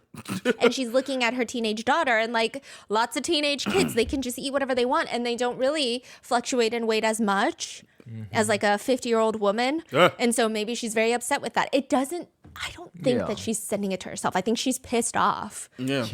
And I mean, the messages are insane. Some more read, you jealous bitch. He ain't talking to your sorry ass. He talking to us. How does it feel to lose? Your anorexic body ain't worth it. He never came back to you. He never want to talk to you again. Hey, I would like to say an apology to the ladies out there who got body image problems. I'm really sorry. This is fucked up. Like, there's literally nothing wrong with Lauren. She's a child. Like, yo, Like, oh, I'm so mad. My daughter has a fast metabolism. She can eat whatever she want. She can eat donuts and everything, and she gonna look fine when I do it, cause I'm damn near 50 fucking years old. I gotta go to the hospital because my never mind. He want you to fucking stop. You fucking will be crying every day. We could fucking care less. He never come back to you. He didn't even talk to you to get the fucking point. He hates you. Now we ruin your life. You fucking did this. Now we ruin your life. We all hate you. You fucking suck. You're the fucking reason JV lost the basketball game and only went to the varsity game. We losing. You didn't do shit. You fucking suck. Proved it again. Fucking break a neck, leg, anything today and be done with basketball. Ugly, anorexic, no good. We promise you, you know he's cheating. What? We won and he hates you. Who is we? There have been times that I have just been like deep in the trenches of unsafe lands where I just know all the occupants, all the residents of this online territory hate my existence. And I will go in the trenches, knee deep in the pure hatred spewing out in the comments against me. Mind you. Hey, I ain't gonna lie. Sometimes it'd be fun. Sometimes it'd be a little annoying though. But sometimes it'd be fun. Not to give any of those people, like very aggressively hateful people, any grace. But those people, they don't even know me. I don't know them. I don't personally care for them. I have no interpersonal connection with them. And they still don't say such vile shit. Yeah, It's like, crazy. bro. I know it sounds immature at times, which is why I think people aren't taking it as seriously. Well, they are, but it's not. They don't think the messages themselves are that detrimental. I think more people are focused on the fact that Kendra is crazy. But these messages are, this is like a freaking bombardment of hatred. Like imagine getting spam comments for 2 years every day. Well, whenever, I guess after 11 months or whatever. Like just seeing that every day. Oh my gosh, like you just don't stop. And then you just keep saying the same words over and over and over, like, fool. If you look at maybe one message, sure, you could say it's goofy, but then when you look at thousands of them coming in nonstop, it's like suffocating. Yes. There are even Photoshop pictures with vomit emojis thrown on top of Lauren's face, my gosh. writing words like skank and all over the photos. And it's interesting because even a mean girl in high school will probably not have this level of bizarrely immature, pure hatred.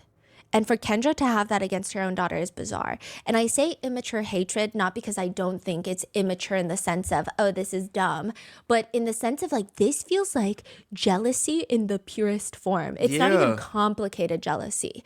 You know, sometimes with jealousy, it's like, I want my family member to do well, but I get slightly jealous because I know when they do well, my parents will inevitably compare me to them and then put me down. So their happiness does directly impact my happiness. And it's like, it's a little more complicated.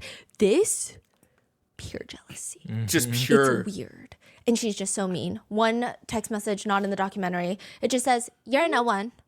Off. You're not one. Lauren doesn't respond. So she texts, speechless. Keep it that way. Another one just responds meanly. Hey, bitch, how you lunch? LMAO. Fool, she can't fucking text for shit. Hey, bitch, how you lunch? Like the thing is, like, she's texting as if like she's rushing to text these. And she not doing nothing. She just sitting on the couch. She has so much time in her hands. And she just texting fast as hell for no reason. Like, what are you doing? Hey, bitch, how your lunch? Hey, no, hey, bitch, how you lunch? Wow. What? Huh. One part of the court document reads, the texts go on to suggest that she is losing her peer group and that no one likes her. The effect of these messages have on a teen is devastating and will create lifelong trauma. Imagine, like, going to school and becoming a lawyer, and this is the case. It's like, I didn't prepare for this. I didn't even know that this was possible. How the hell are we going to do this case? Learning that this was her own mother that perpetrated this crime only exacerbates those effects tenfold. That's a big word Wait, for Elmo. did her dad find out? Yeah. And what was all of that reaction? We'll get into it. He was devastated. One netizen comment reads, she was obviously jealous of Lauren. Like, be for real, Kendra. And of course, netizen. I hope that dad left the fuck out of Kendra, because this is no, bro. Like, you can't even look at your partner the same if you find out that they're doing something like that. You know what I'm saying? Like, it's just like, it's hella levels of just fucked up. And like, once you, and it's like layers. It's like, yo. Have taken to armchair diagnose Kendra. Is it narcissistic personality disorder? But people are also arguing everybody has that these days, according to the internet. So, like, what does that even mean anymore? She's just a Some people are nasty saying, is person. it borderline personality disorder? Others are arguing, again, everybody has that, antisocial personality disorder. But the one that's being more seriously thrown around in this discourse is histrionic personality disorder.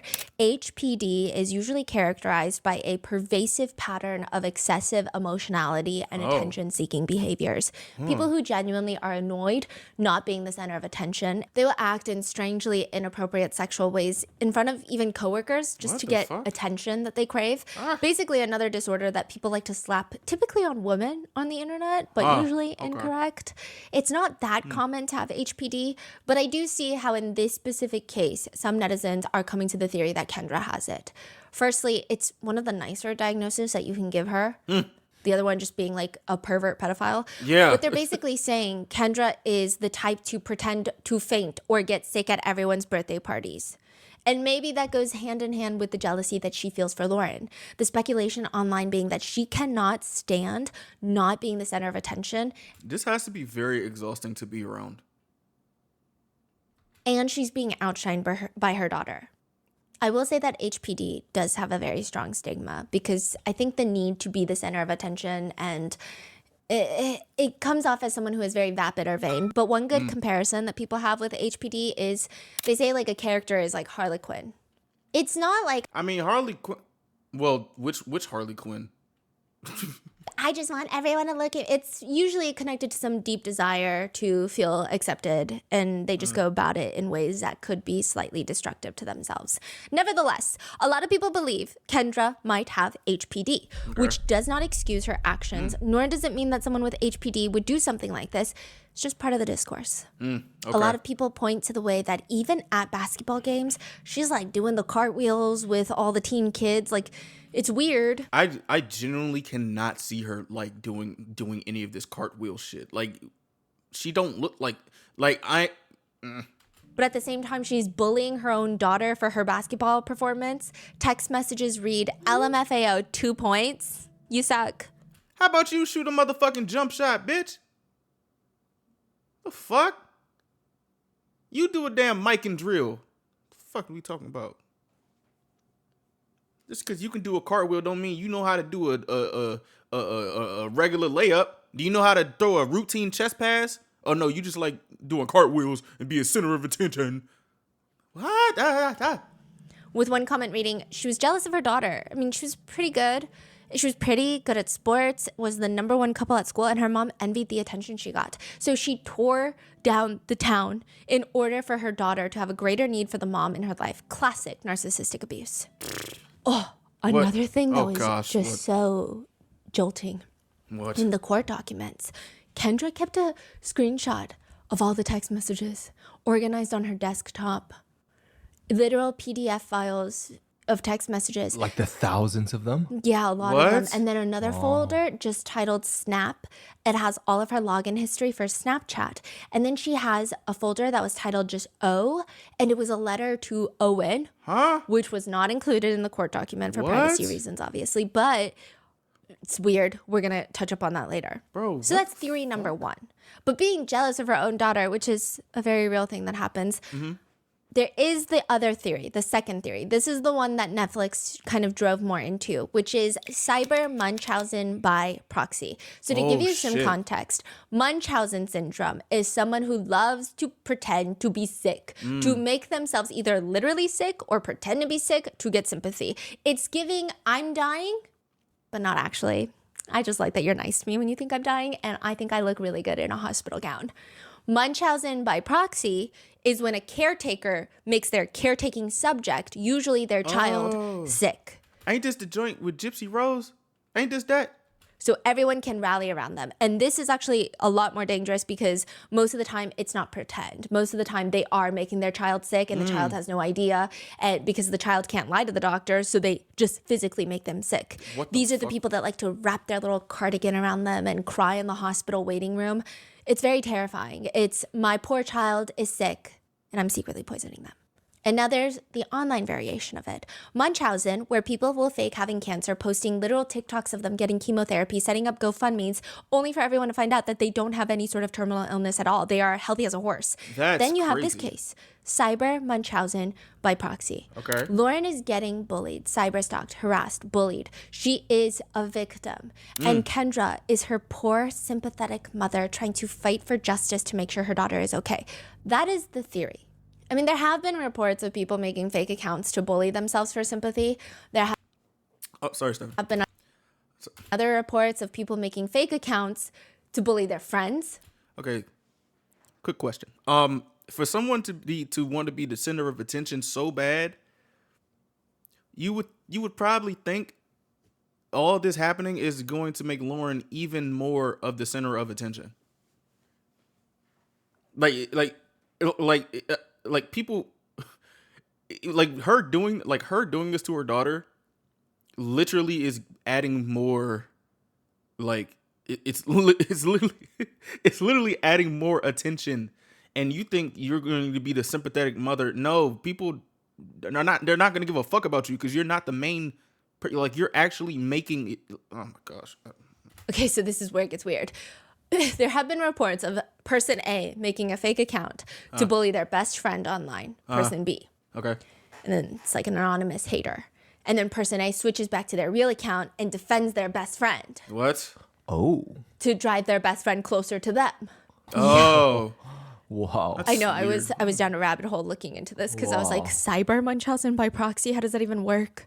Wow, that's fascinating. So now It's just all these different types of things and you just forget. You can just be a good person and always be there for them so they can grow closer to you. You know, like there's other ways to do that, you know? Kendra is a woman who cyberbullies her daughter so that she can feel needed. That is the theory out there on why Kendra did all of this.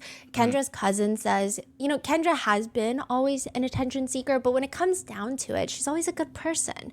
Maybe this is her way of making Lauren need her. You do as a teenager need your mom, but not in that way. Lauren would come home upset about these text messages, and Kendra got to play the hero and be there for her.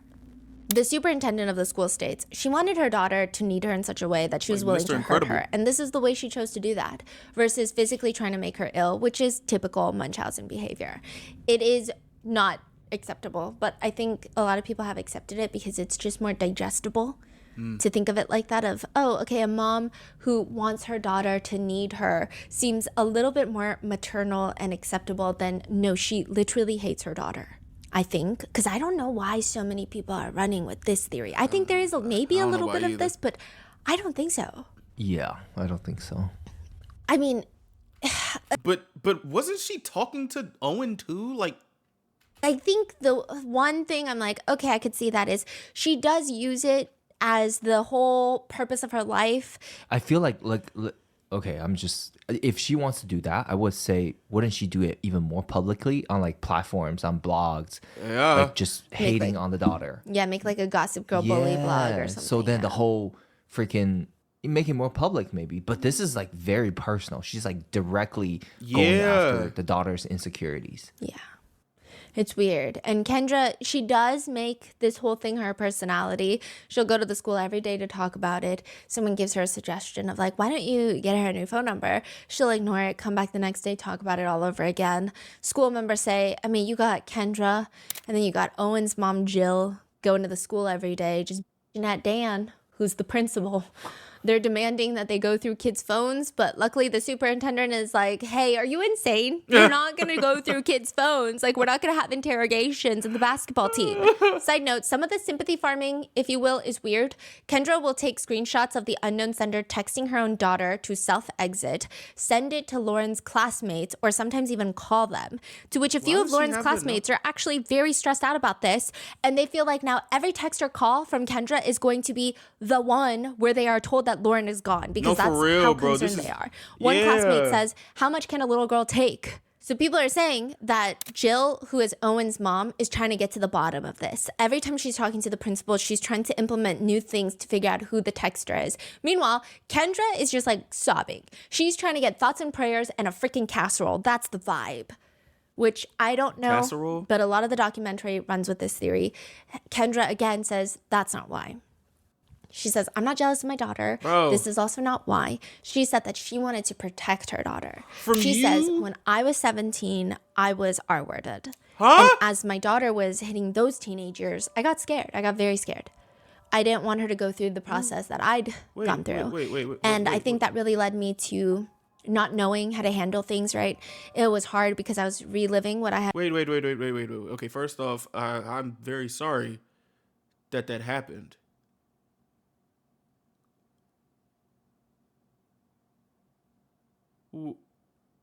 Huh? I'd been through, but also at the same time wanting to protect her.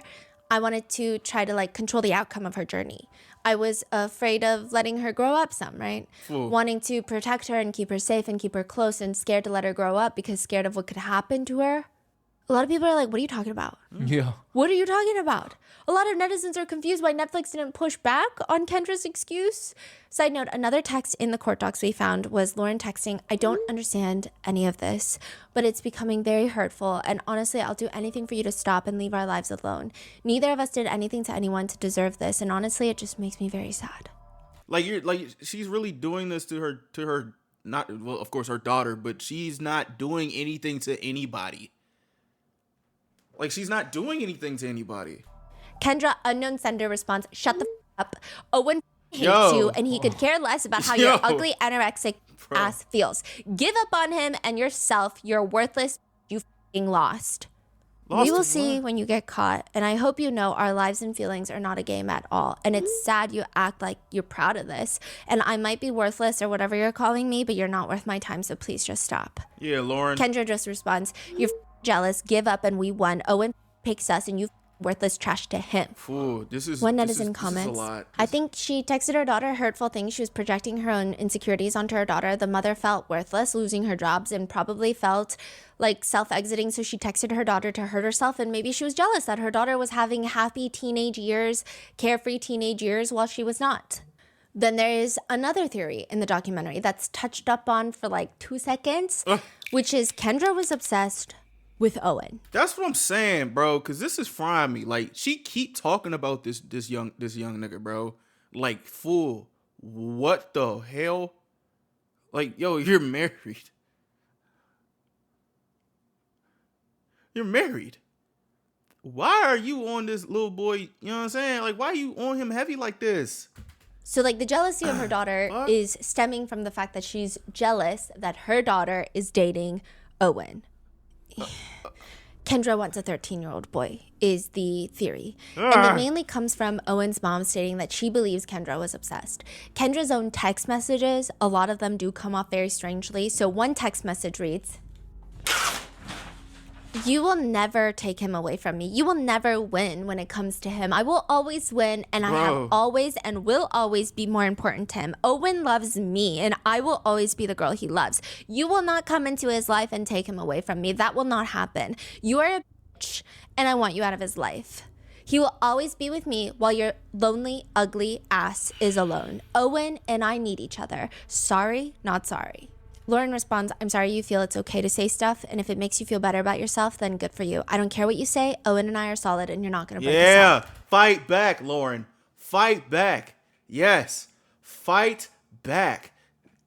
Try to take a stand. Stand up. Stand up. Yes. Shit. Gosh. The response later to that is, this phone number is no longer in service. What? Because she likes to change her phone number a lot. And so it just feels like What in the world? it feels like targeted towards Lauren, yes, but it does feel weirdly obsessive with Owen. Yeah. Another text reads, you are worthless and mean nothing. You never have. Get a f***ing life out of here. Owen will never look at you again or talk to you. You f***ed his life so bad. His family f***ing hates you for it, and he will never in his life acknowledge you again. Get the f***ing lost. He is done with. I don't like. Okay, if like I don't get it. I really don't get it. Like Owen, like Lauren is probably talking to Owen too, and Owen's like, bro, this is not me. I like you. You're my girlfriend. I don't know what's going on here. And she's just like, get fucking lost, bitch. He's fucking done with you. You embarrass him. He's making creamy, like, What? with you. You embarrass him for real. He picks us over you every day at school. He always has and always will. LOL, he hates you. You embarrass him, make him miserable. He avoids your sorry ass all day. You see him pick us over you for real. Your worst girlfriend. He wants zero with your sorry, ugly, anorexic ass. It just feels like some sort of unhinged, weird obsession. A lot of people say that it just feels like jealousy in the purest form, saying things like he wants sex, BJs, and making out. Again, this is sent from a middle-aged woman to a 13-year-old boy and to her own daughter. Yeah. You don't give it up. He cheated on your ass for more. She's an ugly, anorexic. Fool, she really love that anorexic word, cuz. She really love that shit. I don't know, like, bro.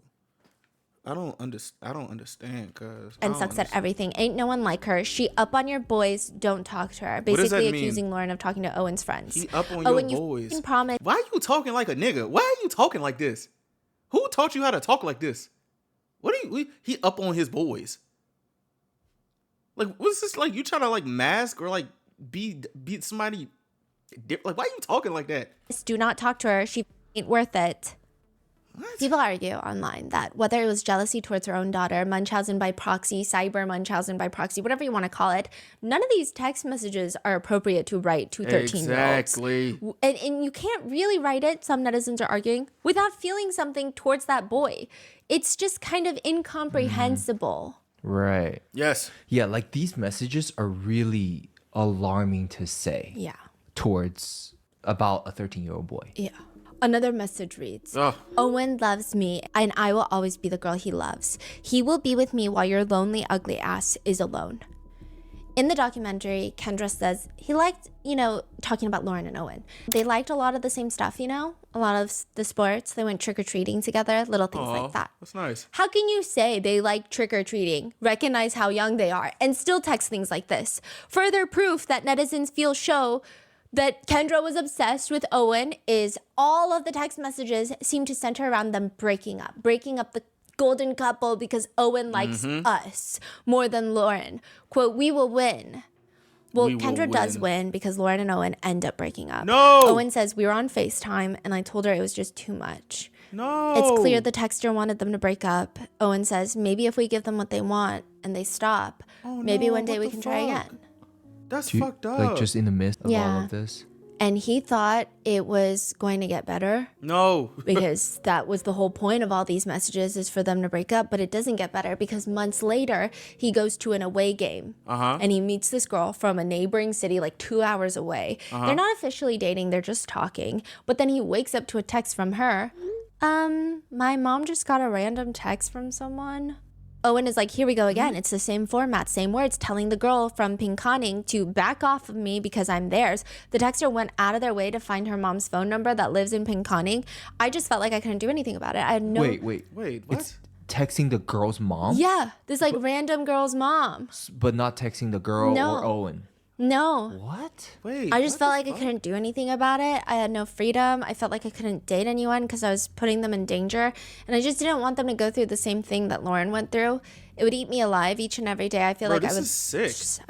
was losing trust in everyone. This is sick. In a text thread, the girl is asking him, you know who it is? No. My mom just got another text this morning.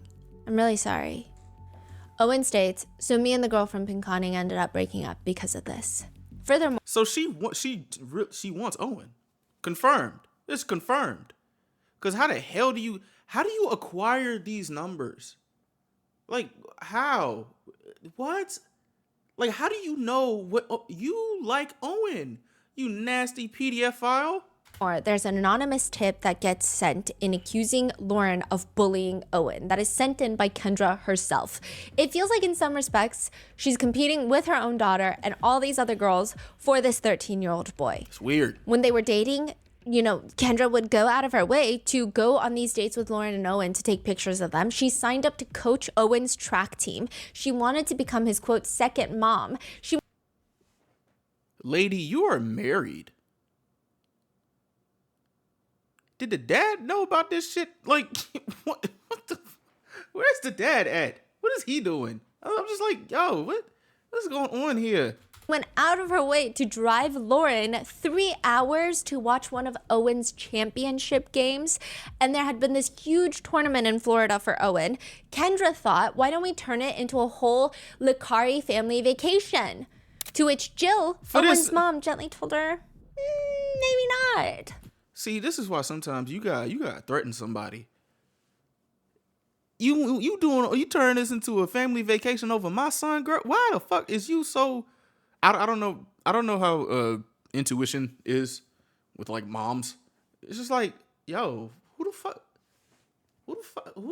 yo, why you want to be around here so much? Like real shit though, like real shit. Like I understand that your daughter is dating my son, but why?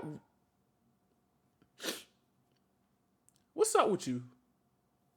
You need that? What's up with you? Like this is like, huh? But now in hindsight, it just seems strange because even after the breakup, Kendra is attending games that Lauren is not going to, sitting right next to Owen's mom, Jill. Owen's mom, Jill, says, I think she became obsessed with Owen, which is hard being a mom and that she's a grown woman. But I think there was some level of relationship that she wanted to have with Owen that obviously is not acceptable at her age. If you looked at the way she treated him, how she glorified him, how she would go out of her way to do anything and everything for him and just be noticed by him. She would just randomly text him and try to keep a connection with him. She came to all his sporting events even after Lauren and him broke up. This is disgusting. Weird. This is disgusting. Owen says, it felt like she was attracted to me. She was super friendly, super like, here, I'll get this for you. I'll go do this for you. You know, it just wasn't like... It wasn't like it was my girlfriend's mom. It felt like it was something more. Yeah, she would do things for me. She would cut my own steak for me.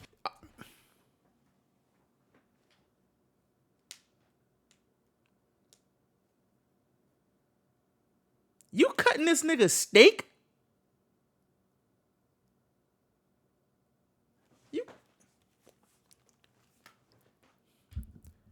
You cutting this nigga steak? Ooh. Yo, what's up with it? Yo, what's up with her, son? What? And Owen's mom ain't say nothing else. The lady cutting. First off, he can cut his own damn steak. First of all, he can cut his own damn motherfucking steak. Or his mom can do it. Not you. Cutting my kid's steak. Girl, I'll cut you. Fuck, come on. Don't touch my child. Touch my fucking child. Fuck wrong with you? It was just to the point where it was just like almost too weird. When the police see, this is why, you know what? I would say this is why I need to learn patience. The mom, Miss Jill, she has a lot of patience. She really has a lot of patience. Because I genuinely feel like if I was Owen's mom and Kendra is doing this weird shit, I'd go upside her head with a hard bread that they serve you at what, Outback Steakhouses and shit. You gotta go upside her head, bro. This is weird. This is weird as hell. Weird as fuck. You cutting this nigga steak? Like, what? Show up with a search warrant for Kendra's devices. They straight up ask Kendra, is there an infatuation there with Owen? And she says, no, nothing like that. How do you feel? Does it feel weird? Feels weird. Now, need I remind you, she is also texting, hi, Lauren, Owen is breaking up with you. My tits in his face, making him horny, make it cream. Make it cream. So, one Metro person Boomin, also make states it that they boom. saw Kendra take Lauren's phone. This is like another student at the school. They saw Kendra take Lauren's phone, read through Lauren's messages with Owen, and then proceed to text him back, I love you, pretending to be Lauren. What? Regardless, when Kendra is confronted, Officer Main tells her, okay, just like tell me, you know, did he treat Lauren bad? Was it an infatuation? I mean, because it went on for a while. And she says, What does that mean? The hell that mean? she just won't respond. It seems like she's just looking for the best way to come off as least unhinged as possible. It's too late. She says, it didn't start that way. I'm sure it didn't. I don't even know. What? So they were dating, and then they broke up. So how did it really start? Like, why did it start did it start during when they were still dating? It did. Was he treating you bad? But it didn't, the first ones didn't start, like, with me. Okay. I will say that. Those ones were, like, random or whatever. So somebody else started those, you don't know. Ooh. But then I like fed off Fed off of it, son? I get it. Was it because they broke out? No. What's going on? Like, She over here talking slow as hell. She don't have this many words now. I guess in her like what vocabulary, it's like anorexic, cream, tits, horny. You. Like all these elaborate nasty messages, but now when there's somebody in your face, you talk about it didn't really start like that. I just fed off of it. Subtext message, yes. Like what? One court document states the following. Repeatedly, Ms. Licari called her own daughter terrible names and suggested that Owen was interested in other girls and that she could never please him the way he wanted. The sexually suggested text and repeated messages calling her ugly, anorexic, and worthless all seemed to be designed to cause mental anguish to Lauren and break up the teen's relationship. Truly, I have no clue how she wasn't charged with some sort of sexual crime against a minor.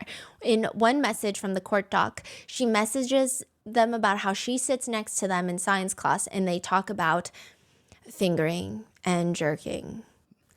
Sorry, not sorry. Fingering. Yeah. so what did she get charged with? Oh gosh. Stalking a minor and obstruction of justice. That's it. Oh, that's it. Yeah.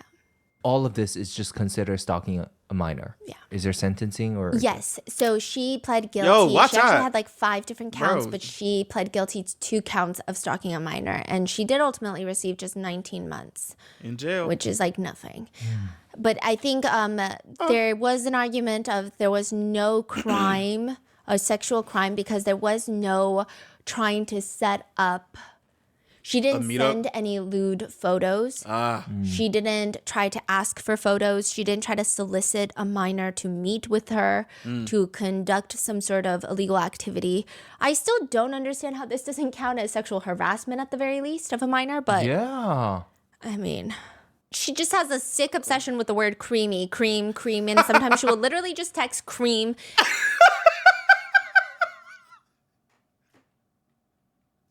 And then another one in caps, cream, and another message. Remember when he used to touch my leg? Fuck.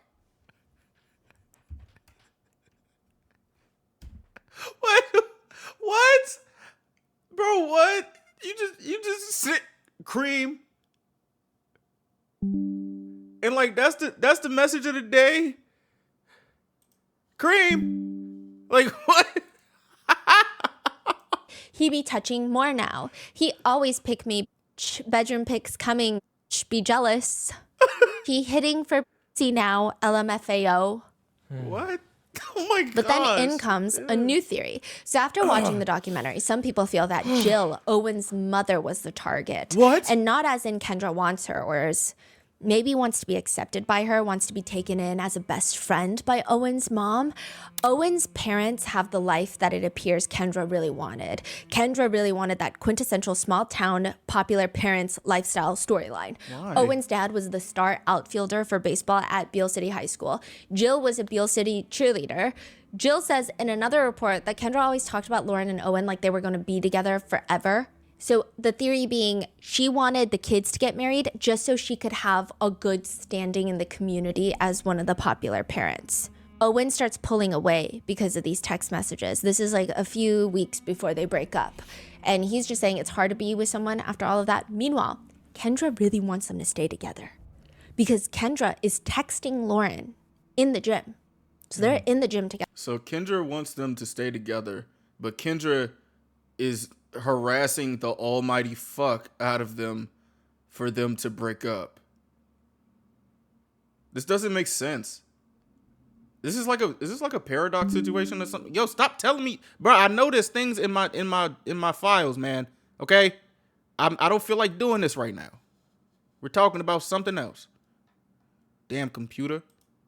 And Kendra is texting Lauren. Lauren is not sitting next to Owen. They're on rocky footing, and she's texting her daughter, sit next to him, answer me, come here now, Girl. I'm pissed, move Girl. your ass Yo. now, What the fuck? now. I'm fuming, pissed off, this is f***ing ridiculous, answer me and move your ass. What is happening? So What she the did hell? all of that to break them up. Yeah, so that's why some people are like, it doesn't make sense. And like, it's complicated. There is a cut article that focuses on this. The Netflix documentary focuses more on Cyber Munchausen. And then the court documents is like a blend of everything. So it's like when you just have one piece of the media, when you just watch the documentary or you just read the cut article, it all seems like, oh no, it was because of this. It was because of this. But then when you put it all together, it's like, she's really just fucking crazy. crazy. So She's really what just did crazy. the article focus on? Well, they're providing these text messages. I mean, they didn't really expand more on it, but it just, maybe it seems like that's the reason. Maybe if she thought Lauren and Owen got married, she would be connected to one of the more popular families in Beale Or City. maybe she knows that now she is going to be more distant from Owen. True. Right? They're broken up. There's no Yeah. reason for her to be hanging out with Owen. Right. Yeah. The text messages are weird. And even after the breakup, Kendra goes to sit with Jill at Owen's games.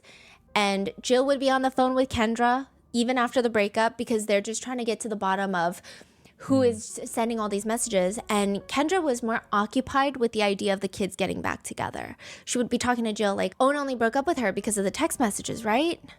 Some text messages after the breakup from the unknown sender read, he wants a real girl with a body and about getting down. He's done with goody-goody that ain't giving it up. He on to better. Some netizens are theorizing that maybe she is bullying her own daughter to push her To do more. so that they can stay together. That is That's so weird. sick and twisted. I feel like every Weird. theory is more sick and twisted than the last. It's weird. In the Ugh. documentary, Kendra also talks about Jill like they're best friends. Kendra says, Jill and I spoke about it. When we were together, we could just talk about anything, share things, kind of like feel like a support there. And there are constant messages from the unknown sender oddly stating that Owen's family loves her more than Lauren, which again is odd. One text reads, girl, please, you can't stop us. And we as mom's faves. She all about us. She loves us. Sorry, not you. Owen messaging us right now. Another one pulled from the court doc reads, we know who his mom wants him with. It's clear. Get on Facebook and you'll see. Another one, what the be with his mom at the game. For real, he don't want you near his family. Whatever, they like me, not you. He is over your sorry ass. Stay the way. Told you before, you never take my place. He hates you. I find out a lot of things about like life and people and how people work. I don't think this would ever be something that I would ever think I would see in my life.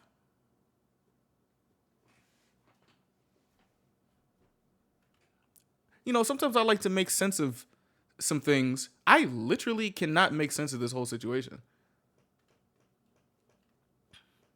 I really can't. I cannot. It's weird. So after they broke up, what are these the message after they broke up? The messages actually get worse after. What do you mean worse? We f***ing talk every day. You f***ing suck. I'm better and give him what he f***ing wants. Leave him and his family the f*** alone. So maybe there's like a yearning of a sense of belonging with Jill, Owen's mom.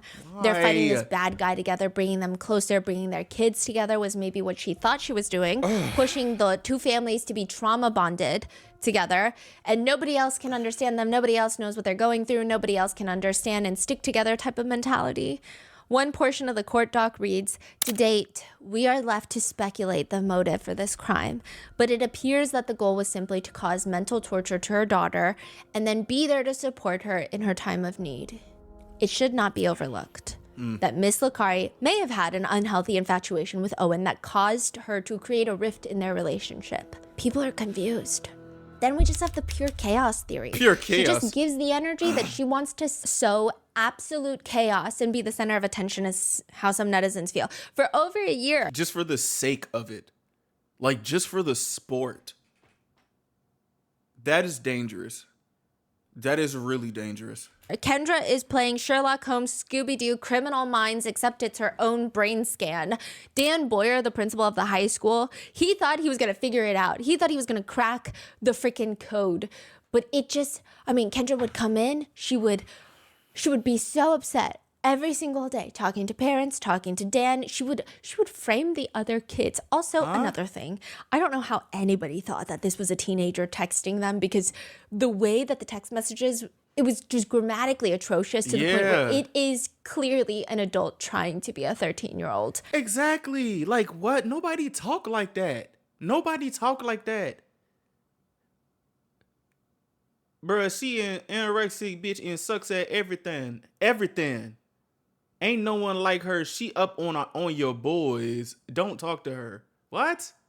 Who the fuck put a Z? Who replaced the S with a Z? The only time I've seen that was what? The Boys or Boys to Men or something like that. Not the Boys. What? Eventually, Kendra just like drops the G to everything, and everything becomes everything. Everything. Playing. Nothing. Which is somewhat more acceptable, but then she even drops it for leggings, which now become leggings. Leggings. Bro. Leggings. Stop wearing leggings. There's just no way that a teenager is texting like this. And the fact that all the administrators and even the sheriff later is going to think that it's a teenager is crazy.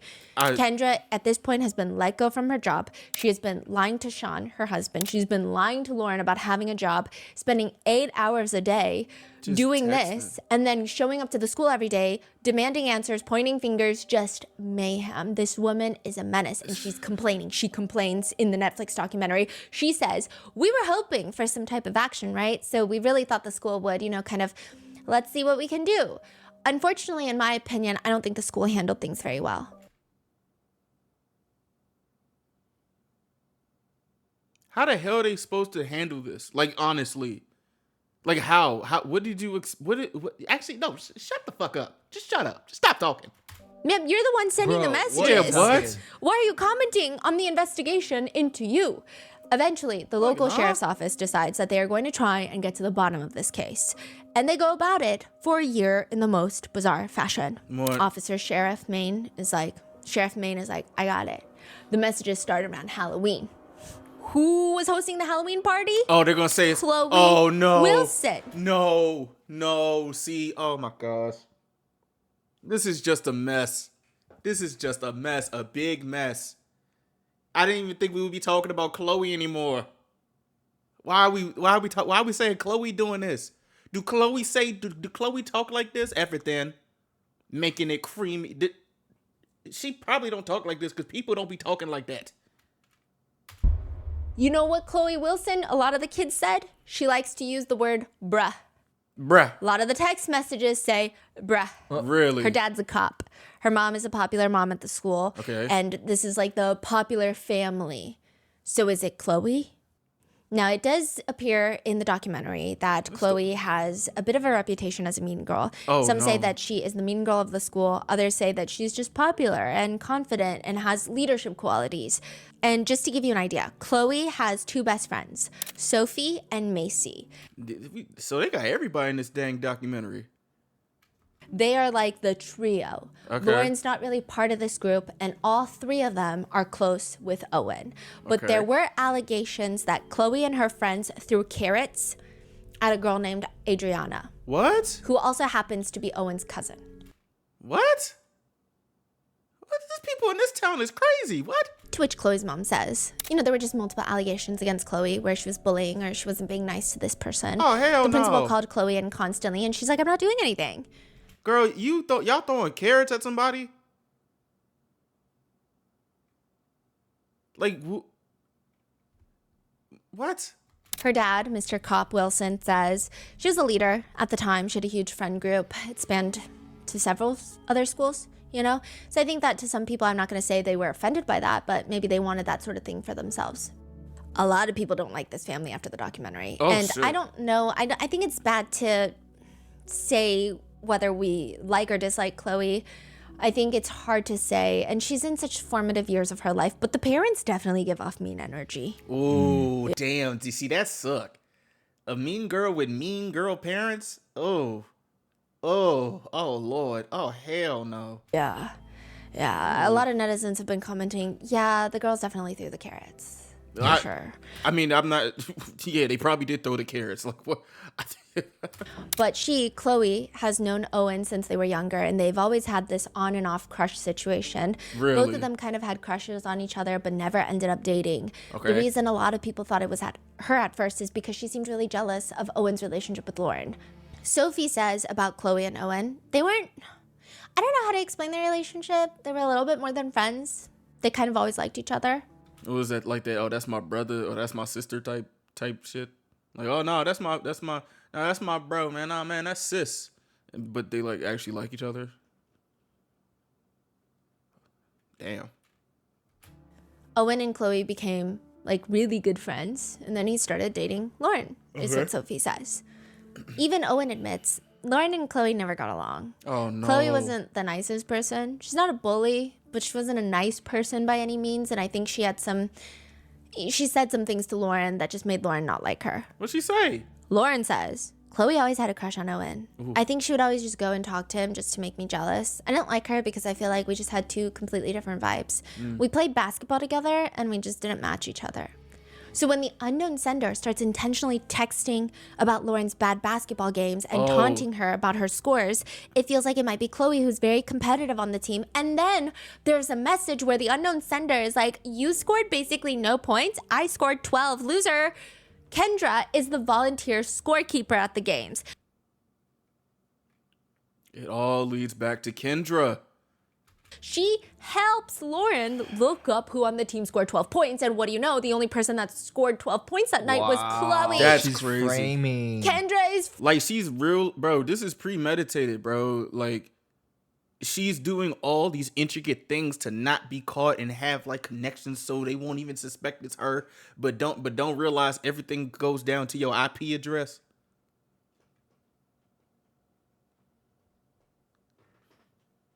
framing Chloe. Wow. Like, bro, come on.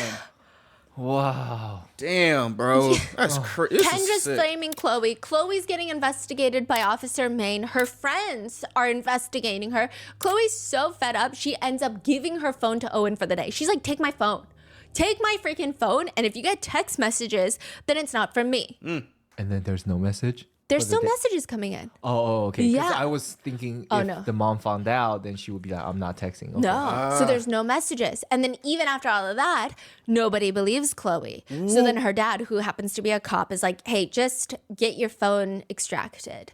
Like, do a phone pull, right? Do a full digital extraction of your phone, which will show when you delete things like house long to die in cold. It'll show you all those things. What apps you've used, hidden, stuff like that, all of that.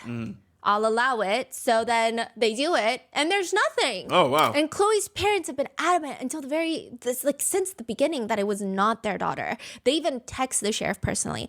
Honestly, Mike, I don't know if you know Kendra or not, but you really need to be cautious. There's a pretty good part of me that thinks that she may be very well doing this. This is what Chloe's dad texts Officer Maine in the beginning of the investigation. Really? So somebody had a feeling about this. Okay. All right.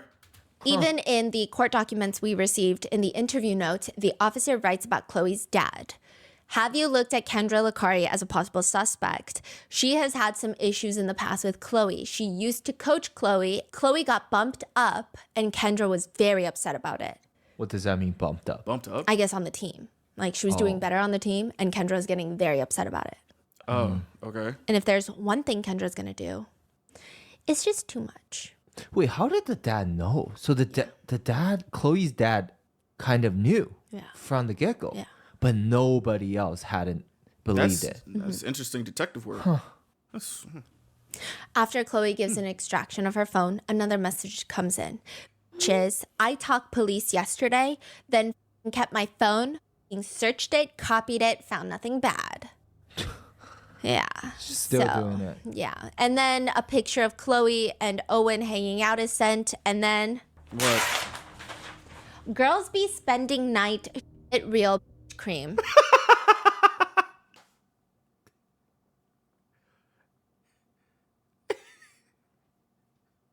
Why are you talking like this? What the fuck? I don't know what that means, but it got to the point where everyone realized there's just no way that it's Chloe. Girls which be is how spending night, Owen's bitch. own cousin is the next to be accused, because Bro. she is one of the few people that would dislike Chloe enough to frame her for this. The fact that everybody's just going on this goose chase trying to find this A, because this is crazy. This woman literally is fucking up the whole city. They fucking up the whole city with this shit, man. She is the one that alleged Chloe and her friends threw carrots at her. Adriana says nervously, they had their group, and if you weren't part of their group, you were considered what I call the outsiders. And if you were an outsider, they weren't nice to you. Oh gosh, who's this? That's Sophie. the cousin? No, this is Sophie. Sophie. Sophie Okay. says, when we were in middle school, Adriana made up this rumor that we bullied her and that we threw carrots at her. There's no one else that would dislike us that much to make it sound like we were bullying someone else. Meanwhile, Chloe's parents state, parents were involved making Facebook posts. Adriana's mom was saying I'm a victim. Bro, this is really insane. Just like put it in perspective, bro. Just put it into perspective. This is the perspective. There is literally a whole investigation happening to find out who is terrorizing Lauren and Owen, but mostly Lauren, and the person that's doing it is sending ridiculous, terrible grammared messages. Imagine the police are trying to do their job, trying to find out who this is. All these things going on. They suspecting different girls and everything. And the message is, girls be spending night shit bitch cream.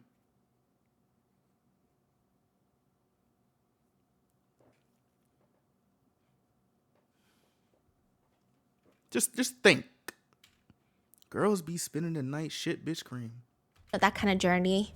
So my finger is pointing towards Adriana. That's what I think it is. So they either think Adriana, it's bro. Kendra or Adriana. And most people are leaning towards Adriana because they're like, oh, well, she's probably trying to get back at Chloe. Okay, What are so her that's favorite interesting. words? So you're saying at this point, there are already fingers pointing at Kendra. Yes. Okay. That's just also one another finger. thing. So in the documentary, it seems like a lot of people didn't even suspect Kendra. Right. But then in a lot of different articles around that time when it actually happened, a lot of sources are saying a lot of the parents in town suspected Kendra. Really? Because of the way she was behaving. Okay, and she's still going on with her texts, even though people are already coming up. Yeah. Okay, That's wow. crazy. And additionally, there's a picture sent by the unknown sender of a gift that someone had taken at a Christmas gathering, Okay. which only Owen and his extended family would have been able to get. I don't know how Kendra got that photo, but she did. So that's why Adriana was suspected for a really long time, which I'm imagining naturally put a divide into Owen's family. Wow. Adriana says, I just didn't know how people thought that I could do it. It was just very hurtful because I was the quiet kid at school. Like I didn't really talk to anybody. I wronged nobody. I was just kind of confused as why they thought I would do that. Exactly. Yeah. Like, what the fuck? Walking into class after being questioned by Sheriff Like, bro, why would my cousin be sending these nasty messages of being obsessed with me? And just like, what? Maine, everybody was looking at me like they knew what happened. They were looking at me like they knew I was guilty. Kendra is just ruining everybody's lives at this point. Everybody's. At one point, people start suspecting Lauren, and Kendra is feeding that on too. She's submitting anonymous tips onto OK to Say, which is like an anonymous tip site for high schools, and basically saying, yeah, I think Lauren could be trying to doing this for attention. To herself. It's to herself. Yeah. One part of the court document reads, at numerous stages of the commission of this crime, Miss Licari had an opportunity to simply quit. But instead, she continued to harass the victim, further inject herself into the case by attempting to thwart the police investigation with false leads and deceitful information. She broke up a group of friends for seemingly no reason other than personal gratification. And Kendra texts with another new number, okay? Pretending to be a friend of Chloe. What? Okay.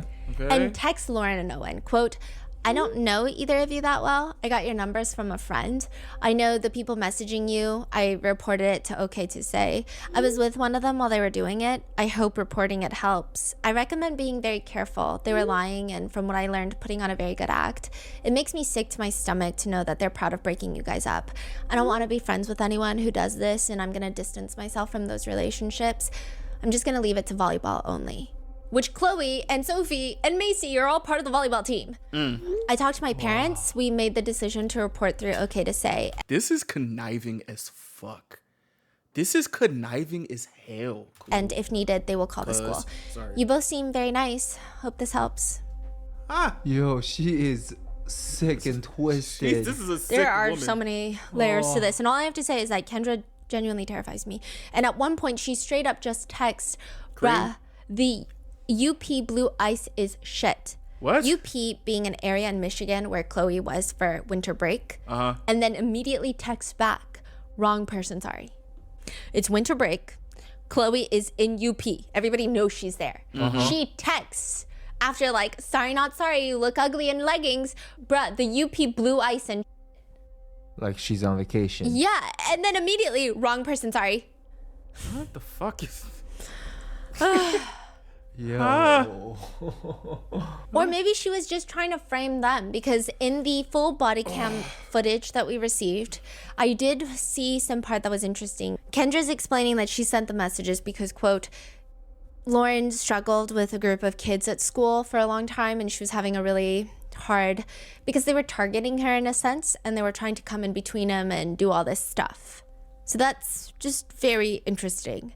Now, Sean Licari, Lauren's dad, was just not having a good day that day. He found out that day that not only is his wife, the mother of his child, the one sending these messages, but she hasn't had a job in over a year. Come on, let's get to it. She's been lying to him. Let's get to it. Let's get to it. Let's go. Let's see. Let's get to how she's ruining her own family. Come on. Come on. Fuck Kendra. Shit. All of that. Because what the hell? All of it. All Did of we it. see his reaction? Yeah, and he's upset. He's trying to confront her, like, you need to tell me now in front of the cops, because if they leave and I'm talking to you, like, one of us is going to get arrested and then no one can take care of Lauren. He's like, what the hell are you saying? You haven't had a job. And at one point she says that she quit from a job recently, but she was let go like a year ago. But so he's upset with that, obviously, because Yes. she's lying. But is he upset about the daughter situation? A lot of people were upset with Sean about it because in the body cam footage, it seems like he's more fixated on the job thing. Right. Come on, Sean. I will say, though, I think a lot of it probably has to do with the fact that the job thing is something that he can actually express anger about. It's something I think is more manageable in his mind to showcase his anger, because it seems like Sean is a really good support system for Lauren. Afterwards, he does divorce Kendra immediately. Good. But I think the text message thing is so shocking.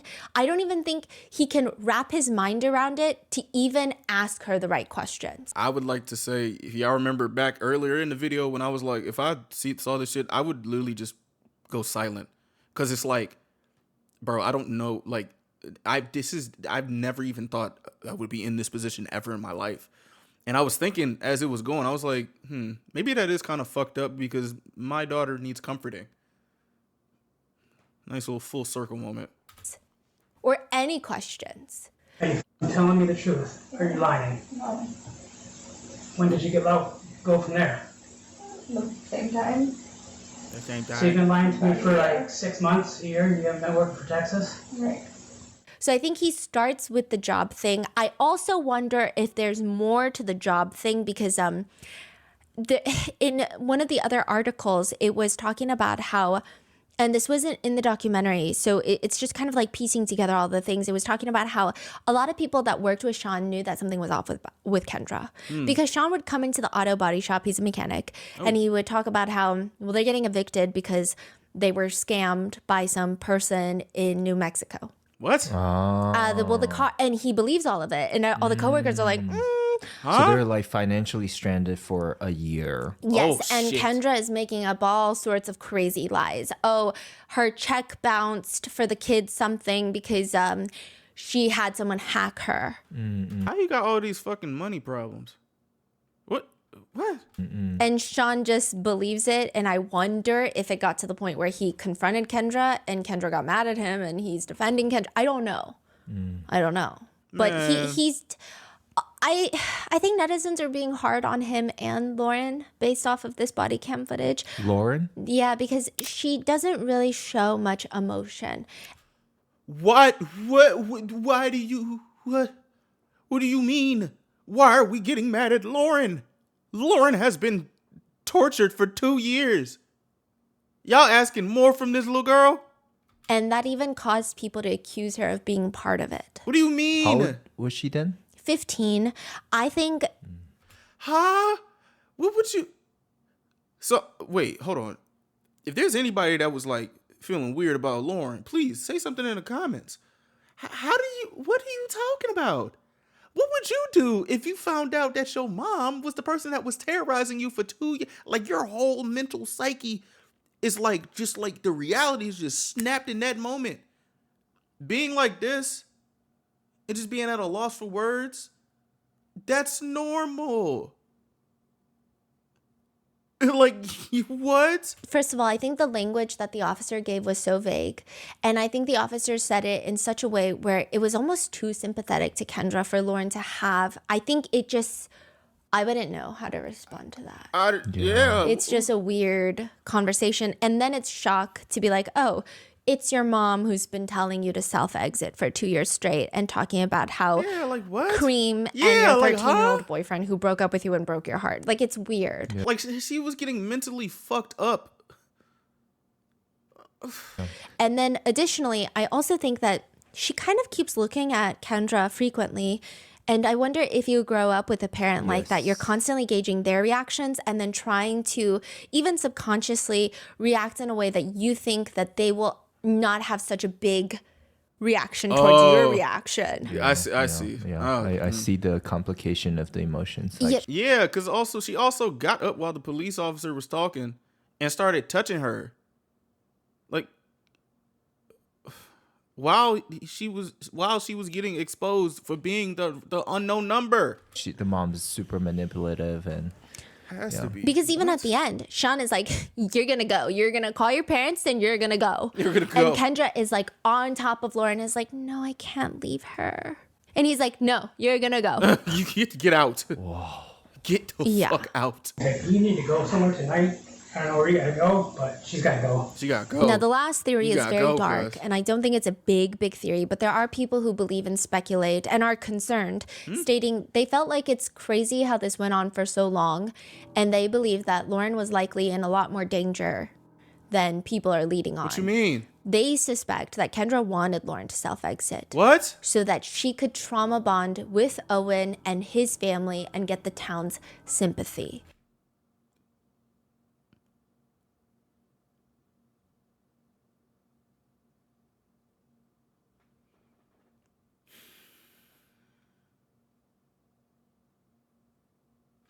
As well as unload financial burdens and perhaps even her jealousy against Lauren. Yo. Netizens point out the messages of like, you done, he hates you, he said he regrets you, you were a mistake, he said you never meant anything to him Yeah, and like- his life would be better if you were dead. Just the constant focusing on being dead is just a lot. Yeah. Jill, Owen's mom, says at one point her and Kendra had gone in to talk to the sheriff. And the sheriff is like, well, are you scared that your children are going to self-harm? Because these are the messages that they're getting. I mean, primarily Lauren. And Kendra is quiet to the point where Jill responds, the answer is yes, Kendra, we are afraid Lauren could Yeah, like what? Hold on. Cause like, huh? See, this is somebody you should get mad at for not having a reaction. Like, what? hurt herself. Kendra says What happened with all them cartwheels and shit? in the Netflix documentary, because she's asked, were you afraid she was going to hurt herself? Because there were messages telling her to self-exit. So I She knows she was not afraid because she was the one sending the motherfuckers. can say that I was not scared of her hurting herself. And I know some people may question that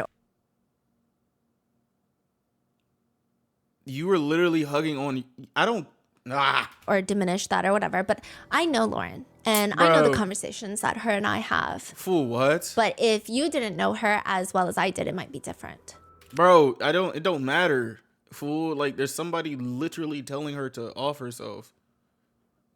Like what? I understand that I understand that you know her. Yeah, you also know her, and you also have been terrorizing her for the last 2 fucking years.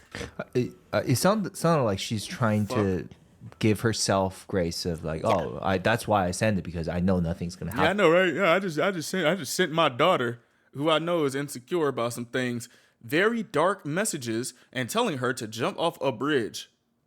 But I know she can handle it.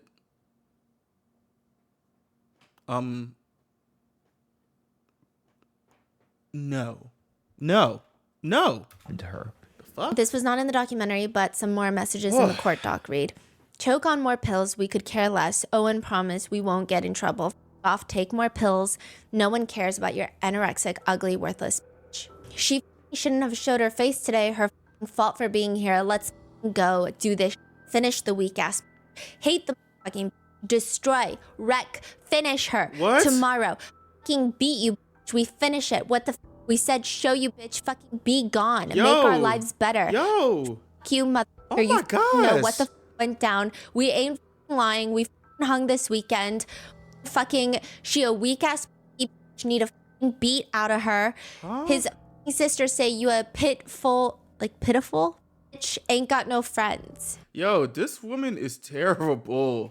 And a lot of people also fuck? point to the fact that she texts this. What is it? More cream? Early on, before she's sending all of these like self-exit messages, she sends one. And then 30 minutes later, she takes it back.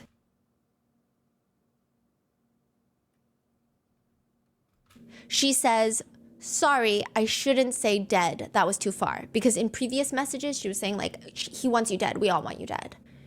Uh-huh. And then she texts, sorry, I shouldn't say dead. That was too far. What? So it just feels like, and then a few months later, she's like full on like, be gone. Bro, it this just is feels like sick. you have to put, you're not just texting these things as like, oh, that sounds like bullying. Because if you're saying, sorry, like dead was too far, it sounds like you mean a lot of the things you're saying. Exactly. Others are saying, well, I mean, you spent 2 years bullying your own daughter with her biggest insecurities. How do you not think that they're not going to self-exit? Yeah, what the fuck, bro? One netizen theory states, Kendra wanted Lauren to self-exit so she didn't have to do anything. Even though she's speaking in third person on those text messages, she meant everything is my theory. She wanted her daughter gone. Others are speculating it's because Kendra is not from the area. Sean is. She marries Sean, but Okay. she doesn't really have a good standing in the area. She's not really a popular parent. And maybe she wanted to fit in and get sympathy and do all of these things. Bro, what? This is not the way to do it. It's just her and that damn teeth just being nasty. If My gosh. Lauren was gone. The fuck? It just appears that Kendra has no remorse. Even during the initial search warrant where there's body cam footage, she lies about not having 2 phones. It's actually Sean who outs her and is like, did you get all of her devices? Because she's got another phone. Oh, shit. And it's like hidden outside the house in a little like wooden box. What? You're kidding me. So Sean always knew she got 2 phones. Yeah, he thought it was a work phone. But now he was like putting it together like, oh, well, you got to make sure you get all her phones because I thought it was a work phone. But if you're telling me she's not even working, Exactly. then I don't know what that phone is. And she got it hidden away like it's a gun. Basically. So where was the phone? It was hidden outside near the side of the house, like wedged in between wooden blocks. They just follow her out and then she dug it out. No, they were like, tell us where it is. It's in the dirt beside the. How did this woman is, bro? What? And they were telling her in the body cam footage, hey, so you need to tell us where all your devices are. We don't want to, but we will flip this house upside down and look for every single one unless you just tell us. So she tells them. And about that day, Kendra will later tell Netflix, it was a very high emotional day in our house. A day of confusion, unknown answers, shock, a day of not knowing how we move forward to the next day. So it was a hard day. How we move forward? You need to get out of this house. You need to leave. You need to leave. Hit the road, Jack. You need to go. But at the same time, it was an end. I think it was more of a mistake. It took me out of real life in a sense, even though it was real life. So when I was doing that, I wasn't myself. It removed me from everyday life. Just kept going and So this was your escape? This is evil. going, you know? Wow, Man, that's a please. way to describe it. Lauren says, I think the shock feeling turned into sad, which turned into mad, which turned into crazy. I didn't even know how to describe the feeling. Why would mom do this? Like, did she really have to do this? Like, I can't believe it, honestly. I was just really confused. She told me to self-exit. It makes me feel a little bit sad. Like, why is my own mom telling me to do that? I feel sad I've like too. talked to her about it, but not necessarily like, why did you tell me to self-exit? I still question it every day. Like, I still don't know why. The documentary director is later interviewed by Variety, and they state, Kendra is a little bit of an enigma. I think that she had a lot of time to think about what she did. Enigma? She was in therapy when she was incarcerated, and I believe that she's still seeing a therapist. She had put thought into what she did. I don't know that she's fully recognized or realized what it was that she did or why she did it. I guess only Kendra could answer that. They're asked by Variety, I would never want to show my face again if I were her. No, for Why do real. you think that she sat down for your cameras? She was nervous about going on camera because just sitting down and telling your story is a nerve-wracking thing sometimes.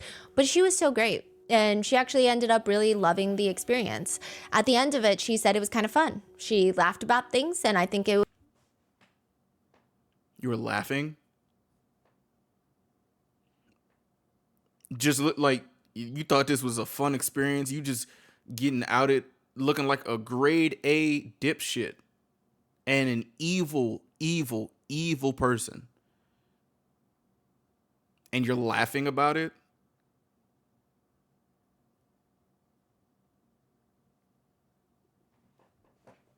was really an opportunity for her to think about things a little more in depth. Bro. Every time I would ask a question, she would really have to think about some things, and I think that was really good for her. To which one netizen comments, I'm sure she genuinely thinks the documentary is about her. Probably. Her eyes were excited during the whole documentary. Yeah. Which is interesting because Did they ask her why does she love the cream word so much? the reporter from Cut, who did like a think piece on this case, reached out to Kendra while she was in jail. And Kendra's response to her was, I do ask that you truly think about the kids that are involved in this situation. Kind of rich coming from Kendra. Including my daughter, who is trying to move forward and has a bright future ahead of herself. These stories are doing additional harm to her. I can handle the pain, but she cannot and does not. Yo. See, now I don't even want to hear her talk no more. Because she just still saying grade A dumbass shit. Deserve it. She is moving forward with life and doesn't deserve to be put in the spotlight anymore or having people thinking her mom is the villain, as that is hard mentally and emotionally for her. They will never change. No, real shit, never. Sean has been going through it. The officer said Sean was just like a broken person. Sean says, I'm like, are you for real? I said, this is my wife doing this. I just can't believe she would do something like that to her own daughter that supposedly she loved dearly. You know, a 14 to 15-year-old girl. You know, it just makes me sick. She stabbed me in the heart, shot me in the heart, and threw it away. Yeah. Netflix interviews Lauren twice. So they interview her while her mom is just serving her sentence, 19 months in jail. And Lauren is telling them, not having a relationship with my mom, I just don't feel like myself. I feel like I really need her in my life. I know my dad's angry and probably like never gonna forgive her, but I just kind of put that aside and just have the relationship with my mom that I want. Bro. The director asks, do you think people judge you for missing your mom? I think some people might have their own opinions on it, but honestly, I would say I don't really care. But when they come back a year later after Kendra has been released, Lauren is forbidden from seeing Kendra during her, I think it's because of her probation. But Lauren says that she's approaching it with caution. So it seems like she's actually more hesitant now. So maybe that time was good to process everything that's been going on. Yeah. But the judge in Kendra's case states, to be candid, you know, this was truly a horrible case. It's the kind of case that makes me glad that when I'm done with my term next year, I'm retiring. Shit. Damn. You're like, Kendra is driving Your Honor up the wall with this Like, one. yo. To have a judge that oversees criminal cases excited to retire because of what you've done, I mean, that's got to be as far as you can get. Nah, that's crazy. That's crazy. The judge goes on a rant about the internet, telling the courtroom all the communication on the internet. Just horrible people. Just horrible people. They will hide their identity and they'll act in a horrible manner. Sometimes you see the worst in human nature because people, they realize they can say whatever they want on the internet. Exactly. Kendra states Bro, very jump vaguely that scare. she's embarrassed, she's sorry, and this. Nobody give a fuck what you is. Shit. You just exist. Damn. Like Kevin, I'm embarrassed. I'm so, bro. You should have thought about that when you were trying to put on the mask and talking about that. in that, and her attorney is saying that it's all because of the trauma of being R-worded when she was 17, and she is reliving it now that Lauren is approaching that age, and it's a mess. The judge says, I'm empathetic to your mental health issues. I received the psychiatric evaluation this morning. When I read the pre-sentence report, I wasn't getting any sense of why this occurred. Normally, acting as a judge when I'm dealing with a criminal defendant, I know why they're doing what they do. People addicted to drugs, they possess drugs, they use drugs. Right. People that are thieves, they steal. It's not right, but you can kind of understand, why a person is in front of me. This case is inexplicable. I read the psychiatric evaluation today. That gives me a little more insight on why you did it. But, it doesn't excuse what you did, and, because because you just told me that. Basically saying, like, I kind of get it, but not really. Even after reading your psych eval, I don't get it. Yeah. Even Owen is like, how could a mom do such a thing? It's just crazy that someone that close could do something like that. Not even just to me, but also to her own daughter. Yeah. What else has Owen and Jill, like his mom, like everybody said about when they found out? Or they said that they were just shocked. Yeah, Jill told the FBI agent, no, it's not Kendra. There's no way it's Kendra. No way. And then it was Kendra, and she was pissed. Bro. Because the act of Kendra every day for years going and trying to act trying to find, let's all sleuth together. Let's find who's harassing our kids. Meanwhile, it's her. That's Jill sick. took it really hard. That's like somebody stealing your phone in school and helping you find it. That's sick. There would be days, there was one time Jill was talking about where Owen came into Jill's room and he was so distraught. He tells his mom, it's your duty as my mom to protect me and find out who's doing this to me. And you're not doing that. And she was so frustrated. She's breaking down crying. Damn, Owen. There are emails. What? What do you mean? Kendra is writing emails to Lauren when she was in prison. Okay. And they read, hello, curly monkey head. I'm mad at you. You made me sad. You only said bye. You didn't say, I love you, but I forgive you. XOXOXOXO. I love you. Have a finawestric day. It's a combination of fantastic, awesome, and terrific. You on drugs, Another one reads, good morning, beautiful daughter. I miss you like crazy. You are the brightest light in the universe. Sending butterfly kisses. Call you tonight. I love you. Love, love, love, love, love, love you. Now that she's out since August 2024, Lauren has not seen her mom.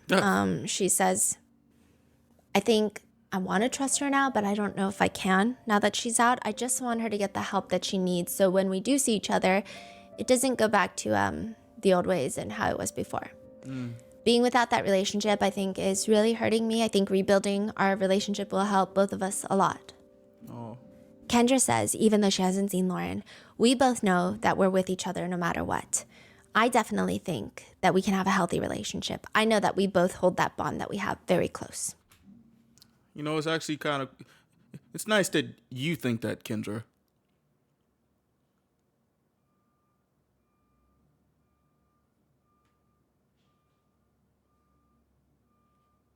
The fuck? There is another part of the documentary that is under fire. Near the end, Chloe's parents are sitting at a table and they say, Chloe's mom says, I told someone else that Sean and Lauren are going to play this off like they were the victim in this shit. They had no clue what was going on and they're going to get away with it because Mike Main didn't do his job and investigate them. And that's exactly what happened. Wait, what? What are you So talking she's about? accusing Sean and Lauren of being a part of this. How?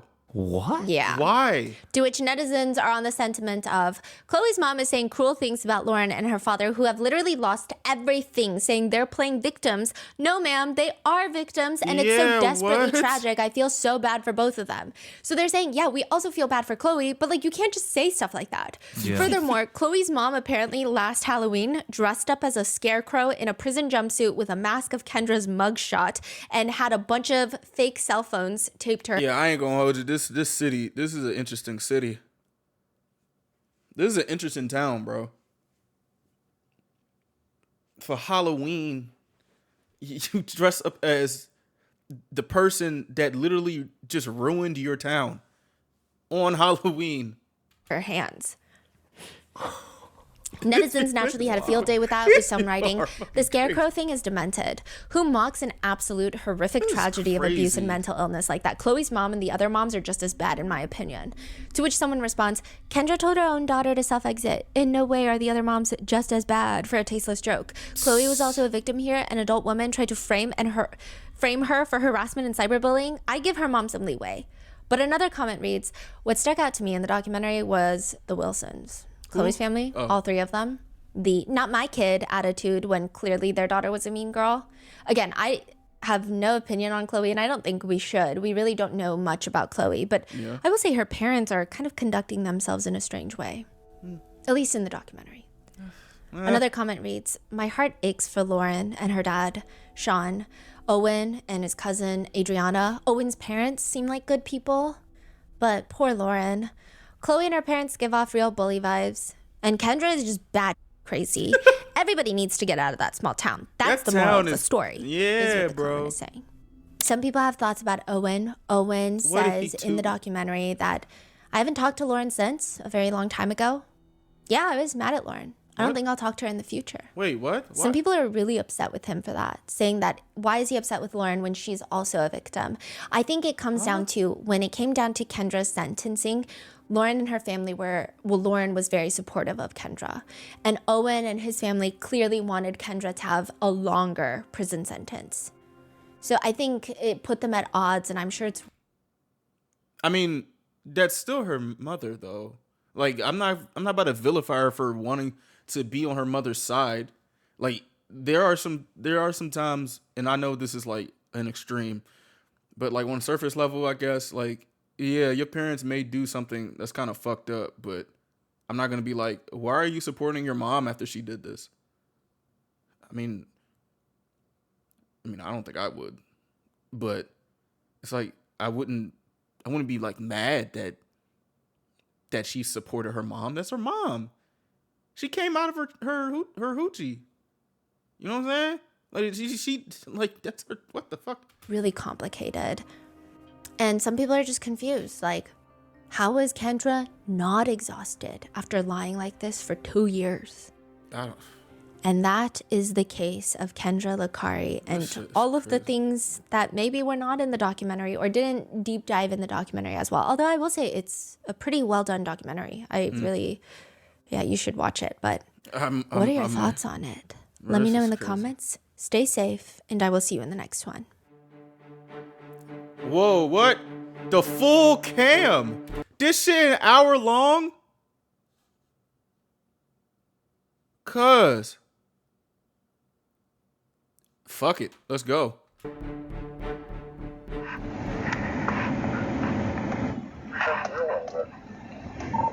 gonna be out. That's Lauren, it looked like. Lauren, the daughter. Was it? Kendra had shorter hair. Oh. Damn, he got the body cam right on the side of his face. Yo, watch out, bro. Hey. Right there. That's it? All right, let's go. No, that's Kendra. Let's get her.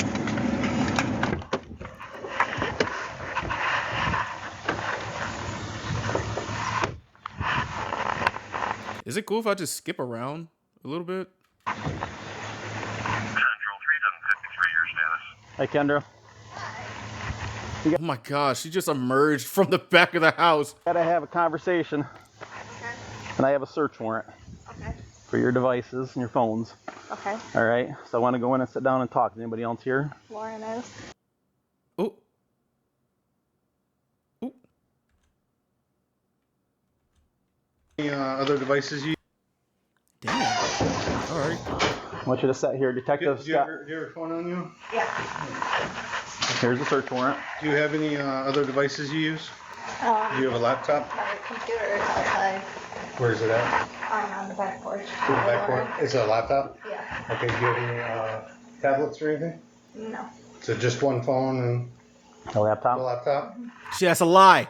That's a lie. That's a lie. She's lying. And how old, like, is this phone new or older or? It's old.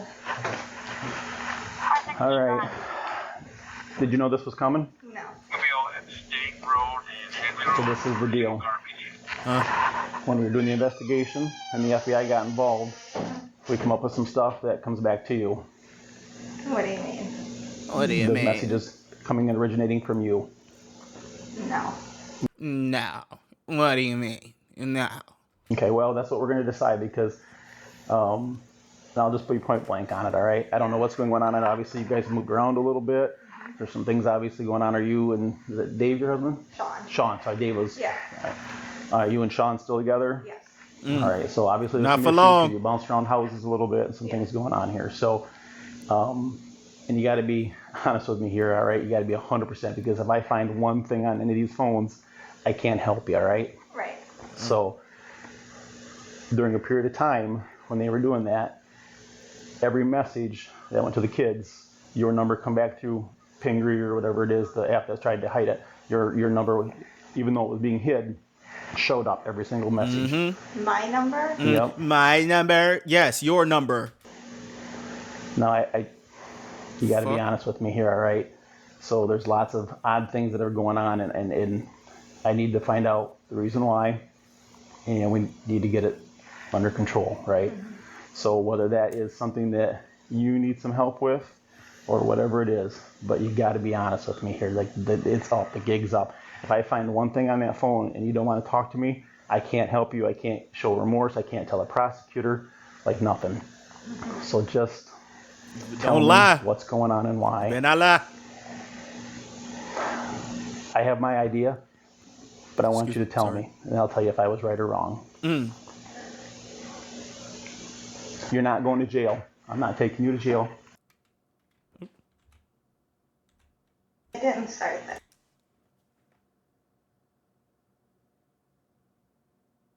I mean, something serious because it went on for a while, right? Yeah, and it didn't start that way. And I'm sure it didn't. It's okay. Take a deep breath. She's about to I cry. can get you a glass of water if you want it. No, I'm good. I mean, the gig's up. It's over, right? I'm good. It's over. You're done. I don't even know. It's okay. Just start from the beginning. Man, she was doing all this talking, these long ass messages, and she over here got her hands together, all nervous and shit. Girl, no, say what you said with your chest. The same chest that you was talking about. Owen over here sucking on these titties. Like, come on, use them same titties. Say what you said with your chest. So they were dating, and then they broke up. So how did it really start? Like, why did it start after? Did it start during when they were still dating? It did. Was he treating her bad? But it didn't, the first ones didn't start, like, with me. Okay. I will say that. Those ones were, like, random or whatever. So somebody else started those, you don't know. But then I, like, fed off of it some. I get it. Was it because they broke up? No. She's struggled with a group of kids at school for a long time. And she was having a really hard time because they were, like, targeting her in a sense. Targeting. And, like, they were trying to, like, come between them and do all this stuff. And she was having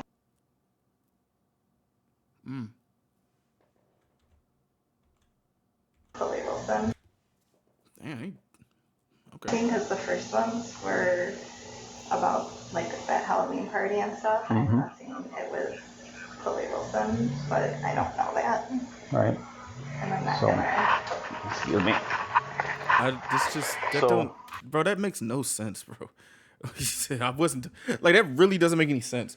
Like, I'm dead ass just like, yo, okay, somebody did it first. What the fuck they gotta do with you? What's your status until real quick? Right now, we need 4907 Penny Lane at Silver Lake. Should be with 46. It's police noises. 3701 Central, I apologize. I turned it down too far. We're secure, no need for status.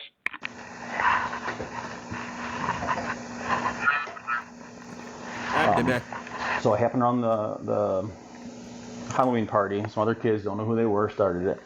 And they were still dating at that time, right? So it wasn't long after that they broke up, right? Yeah. Okay. So throughout.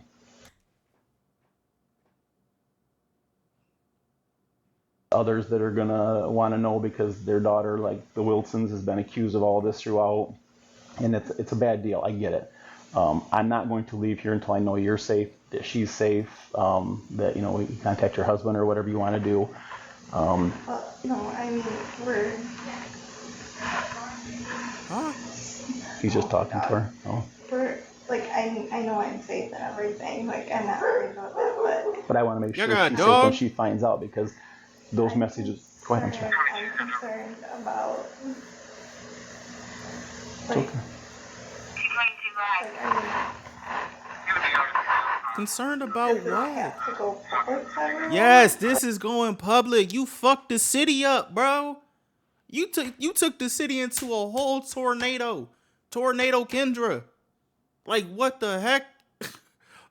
Off of we still don't even know why. We got 5 theories of you doing this shit. This is going public. Not only is this going on public, this is going Netflix. Like, Fuck. because I'm concerned with her going to school. So I'm it's concerned- Bro, already watch right. out, bro. It's already public. All this information is going to be public because anybody can FOIA this, right? And I have to submit this to the prosecutor. Like what, bro? It's going to go public. I'm so scared of her going to school. Like, I'm so scared of her going to school. I don't want you to. Please just keep this under. No, you're done. The gig is up. It's up, yo. Hurt her. Shit. That was to her. That was pretty bad, right? Maybe you didn't mean to hurt her and it just got carried away. I get Bro, that, please. but it's still going to impact her, right? You're gloved up. I mean, what does it look like going from here? Because the thing is once this is out there, like I don't know how she can go to school. I know. That's why. That's why I was trying to get this done. I'm You threw us for a little loop because you'd moved and stuff, and we've been looking for you and just kind of found you. She was on a run. She was on a run, bro. So Sorry. it's all right. We told the school one thing that wasn't true. So I mean, there's just some indicators there too. But With what? you're at 808 North. We were until last week. Oh, okay. All right. Okay, that makes sense then. So, but I wanted to get this in case there has to be a change. I know she doesn't want to, and maybe she will be okay with it because this wasn't her, right? So, and that's the way People are gonna talk. people are people, and I get. Bro, they doing all this.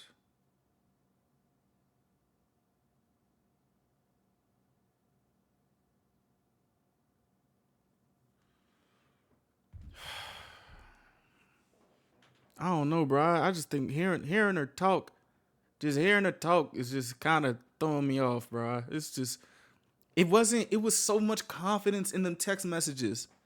And now she just Can hold on to that long. You have an IT background. I know you got let go from Ferris, and there's all kinds of stuff there. So, but so let's just back up a little bit. So you kind of took it over. Was there a driving factor that you continued to do it all this time? Like, there's not anything No. that I think just personal stress and that I understand because stress. the last couple of years have been. Personal stress, she says. Personal stress. I'm going to terrorize my daughter because I'm stressed out. Getting into people's, other kids' things, just sending messages. You're just sending messages to everybody. Like I said before, bro, they need to take this phone away. You are using this for no good. This needs to get off of your hands now. You need these privileges revoked. This is the phone you've been using, right? Yeah, because it has the, we also know the make, model, and everything out from the Who coming in the house? All right, so this is how I think we need to end here today, right? When does your husband get home or out of work? not till like 3:30. His parents will be here at some point too. I don't know when. Because I'm not comfortable leaving you and Lauren alone right now. This is a lot to take in, and I appreciate you being honest and coming forward with all the information. She wasn't even being honest. But They got the phone and she got the phone in the woods. She ain't honest for shit. Oh, thank you. but we have to make sure that everybody in this nucleus is safe, right? Nucleus. And then from here, what I'll do is I'll write the report. I have a quick question for you. Yeah, that's right. What's your passcode for the white iPhone? 0713. 713. Yeah. What's the password for the Samsung? Can I see it? I think it's 5573. You don't know your password. Sorry, I got You don't know your password. You don't know your password. You lying. 5573. 5573. 5573. Yeah, hit okay. Okay. Yeah, just do it real quickly. I'm My not bad. Android. Okay, and then how you put these in your phone? Android.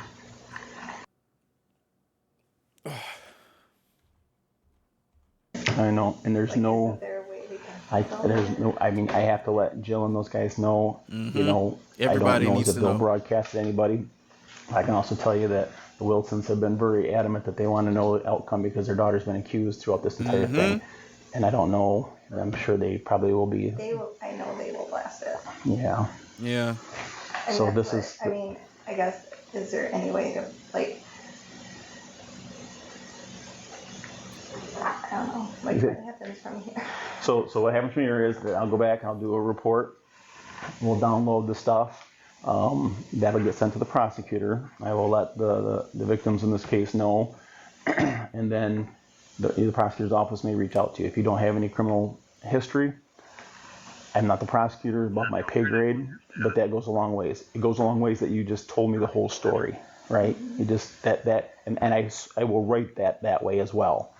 So, and This cop nice as hell. Hopefully, because I can't leave her. no. Girl. And I would recommend highly, Kendra, get some counseling started. Reach out, you know, if you have financial issues, reach out to CMH. I can give you a couple contacts there. I would start that process right now to show that you're trying to work on some issues here, right? Some problems. Man, shit, ain't nobody therapy gonna do nothing for that lady.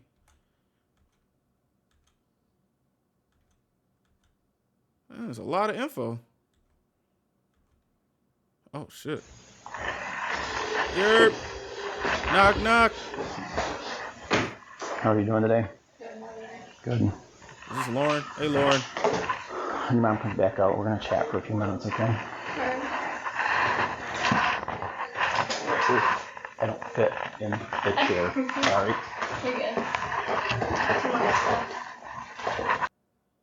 Okay. And stuff, right? So mom just got wrapped up into this mess and continued on blasting these text messages and stuff out. I can see her. I know that's probably confusing as heck and why, but sometimes when No, we're oh not Lord.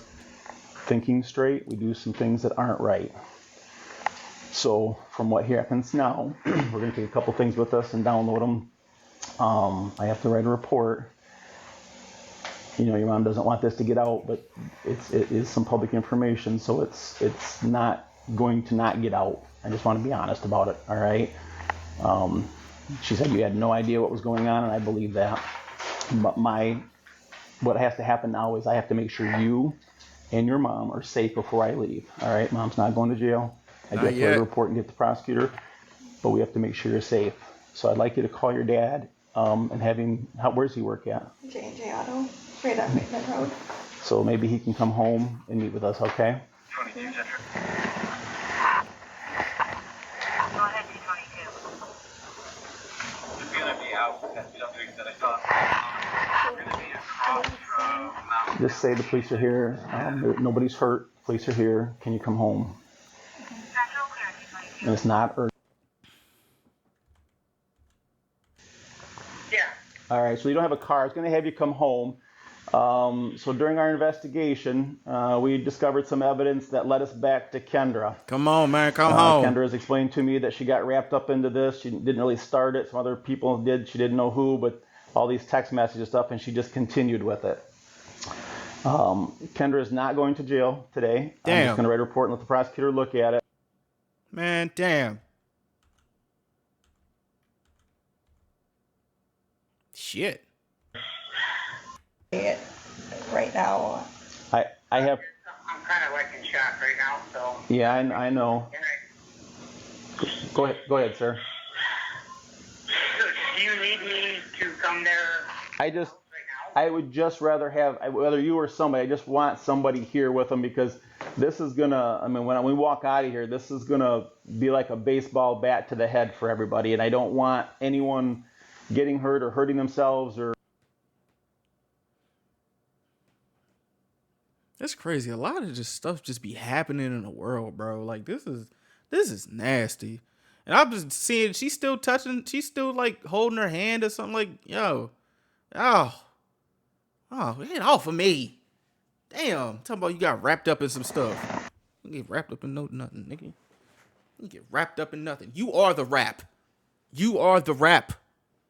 Shit. Yeah, absolutely. Take a minute. Trying to think. Come on, Dad. Come on. I can tell you that Jill has been calling me. You calling me? No, I'm sorry. Go ahead, sir. Oh, I thought you were talking to me. That's what I was thinking at the same time that I said something to me. Nope, sorry. I was talking to Kendra. She'd asked me a question. Okay. Do you want to call your parents and see how far away they are? I can go pick him up. I can, but I'm sure I can leave work and come there. Do you have a way to get here? That was the. Yeah, I can take a shop vehicle. Yeah, that would make me feel the best. I really have some reservations about walking out of the house. Right. Yeah. Is there any way I can talk to you privately if I get there? Yep. You want to do it on the phone, or you want me to wait for you to get home? I'd rather do it in person if that's okay. Nope. I'll be here waiting for you. Let's go. All right. I'll be there. Give me just a few minutes. Thank you, sir. Yeah. Thanks, Mike. Bye-bye. What miles this iPhone? Everything's coming to a head. That pimple gonna get popped. I think. You think? All right, so that's all right. I'll leave it up. It's okay. Well, I'm 99% sure. Girl, I know she's saying this with a smile on her face. Oh, the iPhone. So I can tell you that a while ago I started having some conversations with Jill because things weren't lining up and adding up, and I was seeing some things, and so she started saying, well, there was some strange things here and there, and so she's been pretty adamant that, in fact, as of this morning, asking me again where we're at with it.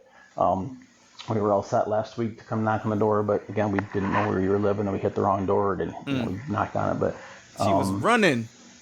She was running. There's no, we just got to rip the Band-Aid off. There's no good way, right? There's no good way. Of course, there ain't no good way. Nothing about this is good. Something that's community mental health. I can put you in touch with the right people there, right? So I highly recommend that you guys reach out to some level of counseling to, because this is going to be a tough family dynamic thing to move through, right? If there is good news, it's done. What? Just wait till your dad get home. Better water. Oh, okay. What? So, I'm sure you're going to be reaching out to Jill or whatever, and it sounds like there's already been some conversation there. And she had reached out to the FBI. Well, he's a Bay City officer, but he's assigned to the FBI, and he'd kind of given her some of the things too. So. Lord, they had the FBI on this joint. Like, this is crazy. I know you're going to write it up for the prosecutor. Like, how long does that, when will I hear anything more? Do you know, So the prosecutor's off.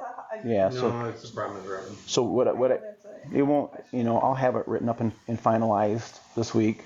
The prosecutor's office may look at it right away. The prosecutor's aware of it. I've actually sat down and talked to him. So they may act on it right away. They may not. I would give it about a week if you haven't heard anything to call up there, right? So I will have it done this week. They'll probably review it sometime at the end of the week or the beginning of next week, potentially. And then, and typically they'll reach out to you. They won't just issue a warrant and we'll just slam them in and kick your door in and take you to jail, right? They'll contact you and have some settlement conferences or some whatever the next steps are that they decide is appropriate. Again, that's why I say if counseling is a huge thing of this, because you can say, I'm trying to get help, that'll build into probably what they want to do too, especially when they have no history, criminal history, right? We can work through it. Work through it. Versus- Now, there might still be, I would anticipate, just because of the length of time and the amount and all the people involved, there'll probably be some level of charge. I don't know what it's going to be, right? I mean, they just can't go undone. But that's all prosecutor above my pay grade. They decide all of that, right? So I just give them the data that I've collected, and there's a lot of it. I mean, there's a thick pile of search warrants Thousands. and all kinds of stuff. So, Gosh. yeah. I'm gonna throw that stuff in the car, move your car, so you can get it. We'll give it back. Yeah, this driveway's stupid. Yeah. Sorry. You stupid. Okay. You So- stupid. The search warrants here. This is the tabulation. We say see attached. These are the items that we took. The stuff stays with you. Now, in regards to those items, how, like, when would I do them? So those are evidence. They Just because, like, my phone number is down on, like, that phone number is down on, like, everything. Mm-hmm. You can get another phone and reassign it. She That's what I got usually another tell one. people, just get your number on a different phone, because it probably will be a while. It'll take a while to get downloaded. She'll be all right. She got another phone. She's just not telling you where it is. So we're really backed up right now. And then it's evidence until this whole thing is done, right? And then it potentially could be released or could be ordered to be destroyed. I don't think they would destroy it. I think they would give it back to you. Typically that's what happens, but it's... Should have destroyed that shit. Yeah. Phone is cursed. But you can, if you have another device or you can get another device, you can switch it over, have Verizon switch it over. And then you can use that new phone and still have your number. And Oh, she did this on Verizon. Dang. That's not a good look for Verizon users. I'm not gonna lie to you. I get all your stuff's in there, but that's, I don't know whether your contacts come over or whatever. But. I don't really care about that. I just, like, that's down as all the emergency contacts Yeah. for her for things and No. stuff. I mean, Yeah. If you got an old phone or you can go get a phone somewhere or something. yeah. Mm-hmm.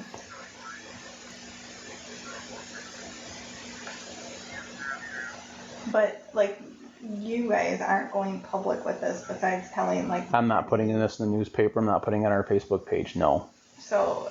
No. I'm Why going is to she call worried about it going a couple public? of people stay that... pretty... I mean... Yeah. And you're right. Jill and Dave probably won't I don't think speak they much of it. will. I can't say the other. I just know Angel and Dave. I know they'll Yeah. You know a lot of people. kind of... Is the dad here? Where the dad at, man? All right. Is there anything else, Kendra, on there that I'm going to find that's going to surprise me? Just that kind of stuff. And I think it was you maybe mentioned to me at one point that there's an app that it translates it to like an urban language or... And I've never... I don't... You don't use That was that? one of the teachers at Field Okay. that said that. Okay. That Urban told us about language? that. I forget what it's called. It's like... It's kind of like Google, but it's something about... But you weren't using that? No. Okay. That's just Sean coming up the driveway. All right, So let's I thought I go. saw something flicker. You wanna Come on. Come on. Yeah, I'll go chat with him again. Tell on her. Tell on her. You need to know this. She been lying. Your daughter has been terrorized for 2 years. So this is the deal. Yeah, so about halfway through this, I started getting a little suspicious about some things, seeing some strange things, and I'd heard, Kendra had been back in by the school, kind of using their Wi-Fi, and just weird things that didn't really fit. So when we got the FBI involved, their analytic unit, they sent a link, and she actually clicked on the link at some point and downloaded what type of phone it was. Really what was damning was they took like a 24 or 48 hour period, and it was Pingree or something like that. It's like something that hides the phone number, but it really doesn't hide it. So they were able to dig down through there and get to it. So every time the kids received a message, her number came back. So that was enough for a search warrant, and that's why we're here today. So we took her phone and her computer. As my detective was collecting that, I started talking to her. I said, it's over with, it's done. Tell me. And she said it started with some other kids. She don't know who started it back at the Halloween party originally. And then she just took off with it and it just created a whole life of its own.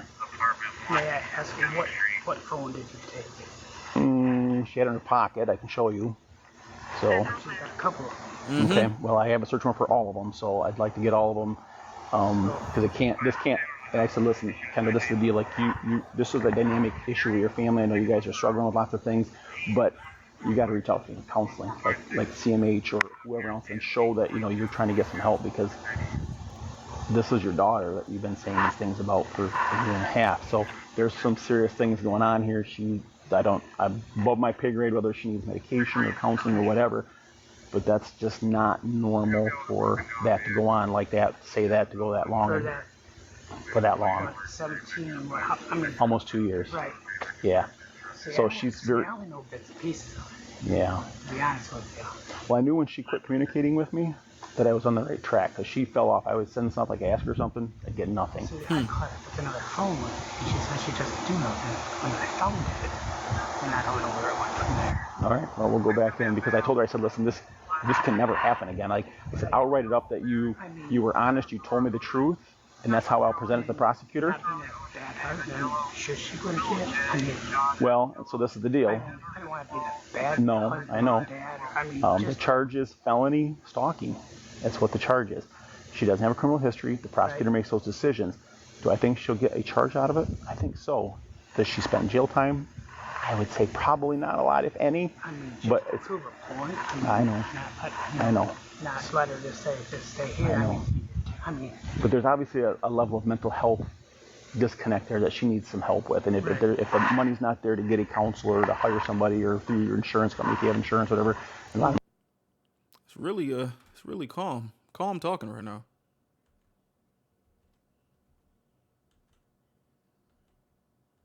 Damn, they saying a lot of personal information. Yep, I know she was let go from Ferris, and she had IT background, so there's just all these things started to compile together. wait. You just said she got let go. Ooh. That's. Tell me she quit. I was told by somebody I know over there that she was let go. She was no longer employed. So I think there's more to that story too. Boy, I'd be mad as fuck. What do you mean? You said she was she ain't quit. She was let go. She was let go?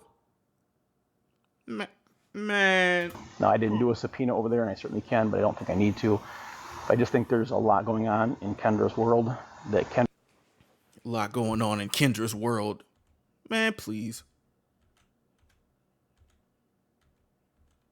About it. Give us the details, officer. It's done. It's done. It's done. No more of this. Get all the phones. But we do want to go in and ask her about this other phone, so I appreciate that. And those devices need to be away from her. And I was clear. Now, is that her work computer you took? I can show you which one it is. I don't know what it's a gray. Cell phones. Right. Come on, let's go. I apologize. No, you caught me off guard. I knew this was gonna be. I knew this was gonna be a long pardon. Yeah. He knows. Well, I think you took them out Why there. you Sorry. laughing? I didn't know anyone else was here. That's all right. Sorry. Hey, Kendra, so I want to be real clear here. Do you have any other devices? Because apparently there's another phone somewhere. So where's that at? Okay.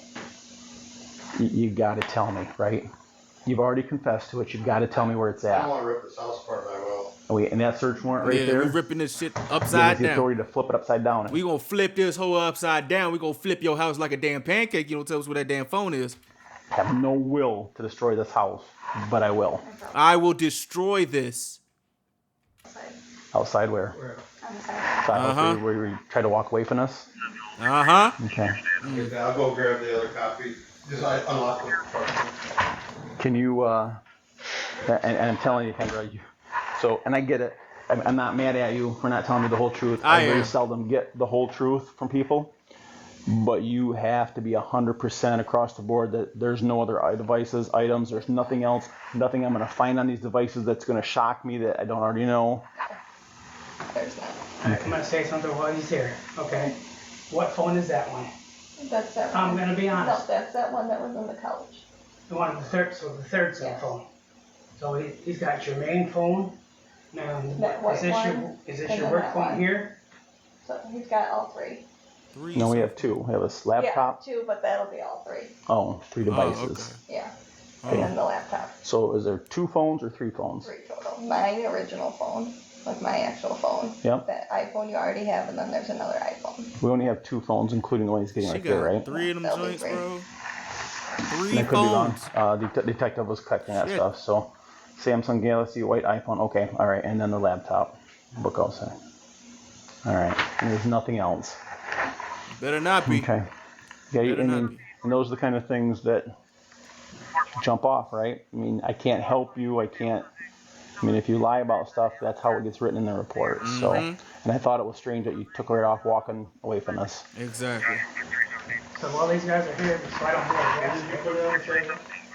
It's on some of the wood right there. You want me to come out there?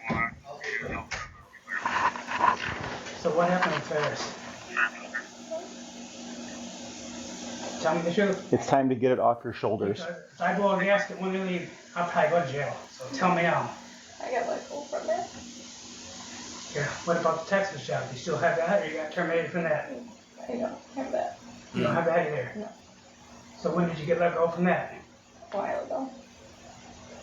Are you fucking telling me the truth? Ooh. Or are you lying? No. When did you get let go from there?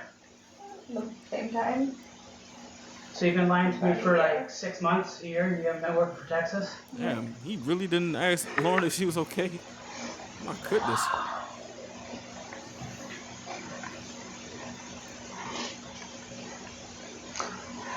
This is why we need to get counseling, because there's a lot going on here, right?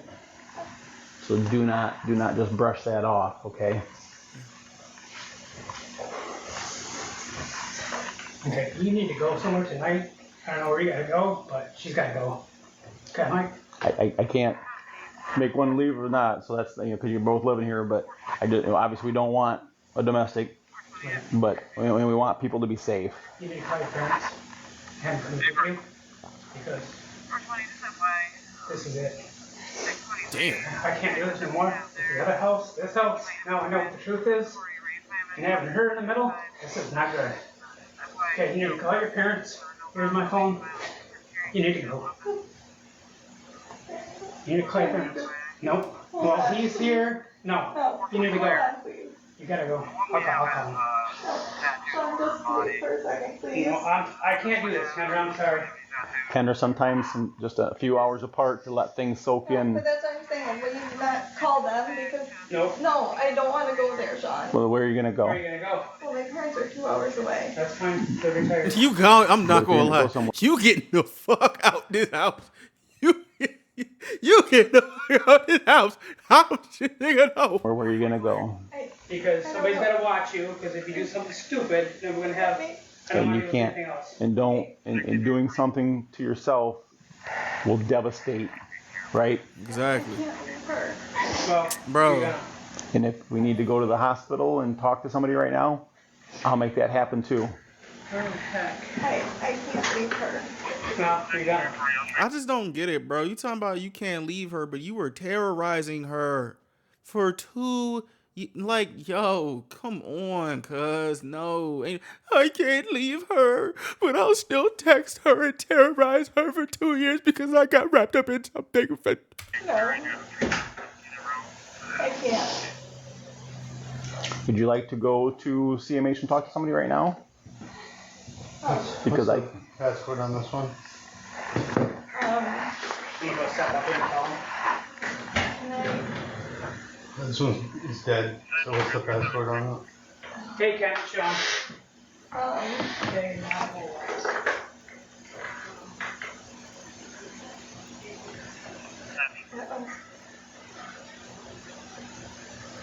Zero, is that? Also, threatening that you gonna go to jail in front of the police is kind of, it's actually not kind of, it's kind of, man, it's not kind of, it's crazy.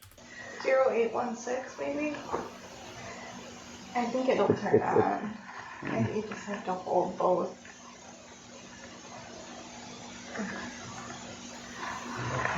Flash, I don't know if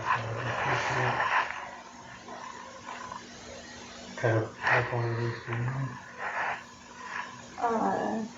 11. Ugh. Is that white on anything?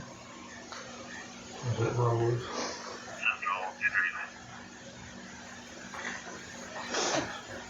What are you crying? Why are Did you you wipe crying? this for, as we pulled in? No. Or is that Lauren crying? Is that Kendra crying? If Lauren crying, I You ain't sure worried you about don't have to reset this? that. I hope Lauren is okay. No. Cause, Did this have service? No.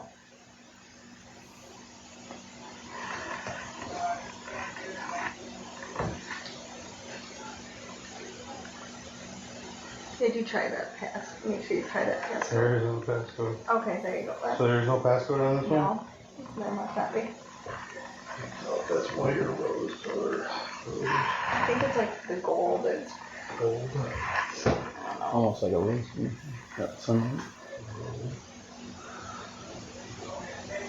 Okay, this is an 11.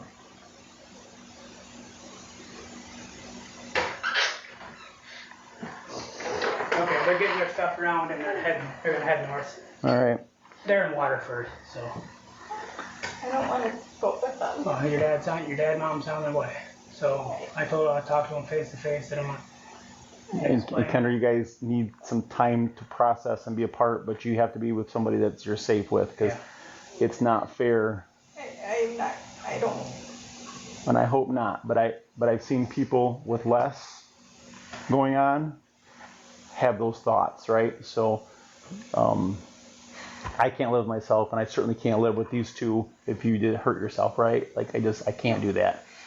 I can't be hurt. And I would hope not, but you would be surprised with the trauma that people go through. Today, like I need to stay with her. We gotta get some time apart.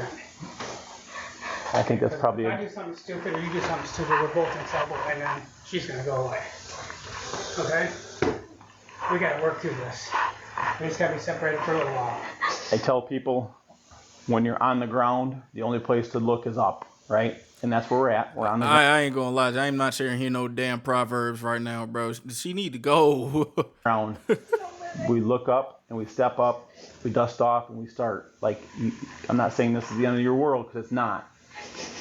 So let's get started, looking up and moving forward again. But Can somebody ask if Lauren is like okay, please?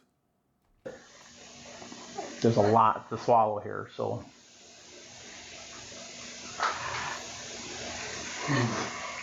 Sean, I'll explain to you. So, search warrants here. This is the tabulation. We just say see attached, and you'll get a copy of that. So the things we took, this all stays with you guys. This is my copy. Yep, these are the copies for you guys. Yep. All right, perfect. So we took those 3 phones and that Laptop. Laptop, okay. Nothing else now.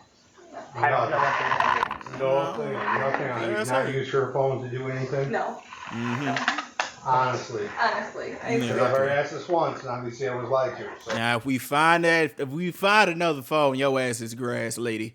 no, I promise. It's just. Sean, is there anything else we can do for you? I know. Kendra? A big drink. I know. Nah, this real, real shit. Niggas are gonna need a little drink, a little whiskey. So Kendra, I'm not mad at you. Is this it? Call 911. Shout out to Stephanie for this though. She taught me a lot, and this story is just. Call It's crazy. 911 or It's crazy, 773-1000 and non-emergency for dispatch, and that gets the Coast Guard. They have a crisis intervention team that if you want to talk to somebody, even if it's after hours, we'll make that happen too, that you can talk right to CMH's crisis intervention team. And I just want that part to be healthy, right? That we have to have that to move forward on everything. So, all right. Okay. All right. Thank you. Thanks, Mike. Man, oh my gosh! Like, come on, my thing. Yeah, this story is crazy. I just don't understand how a mom can do that to her daughter, bro. And then when everything comes down, she over, I can't leave her. I can't, just kissing on her head and shit. Like, what the hell is going? Like, what? This wouldn't even happen if you didn't do it. If you didn't do it. It's like what I said. It's them damn phones. It's always them damn phones, bro. She don't need no more of these. No more of these. She do not need no more of these. But at the end of the day, bro, I hope Lauren is okay, bro. Like that's some nutty ass shit. I'm sorry. You did not deserve that at all. What do you guys think? What would you do if you found out that your bully was your parent? Like, this is a lot of manipulation I'm sensing in there. This is sick, bro. This is just sick. You just turn a whole town upside down for no reason. For no reason, man. Like, what?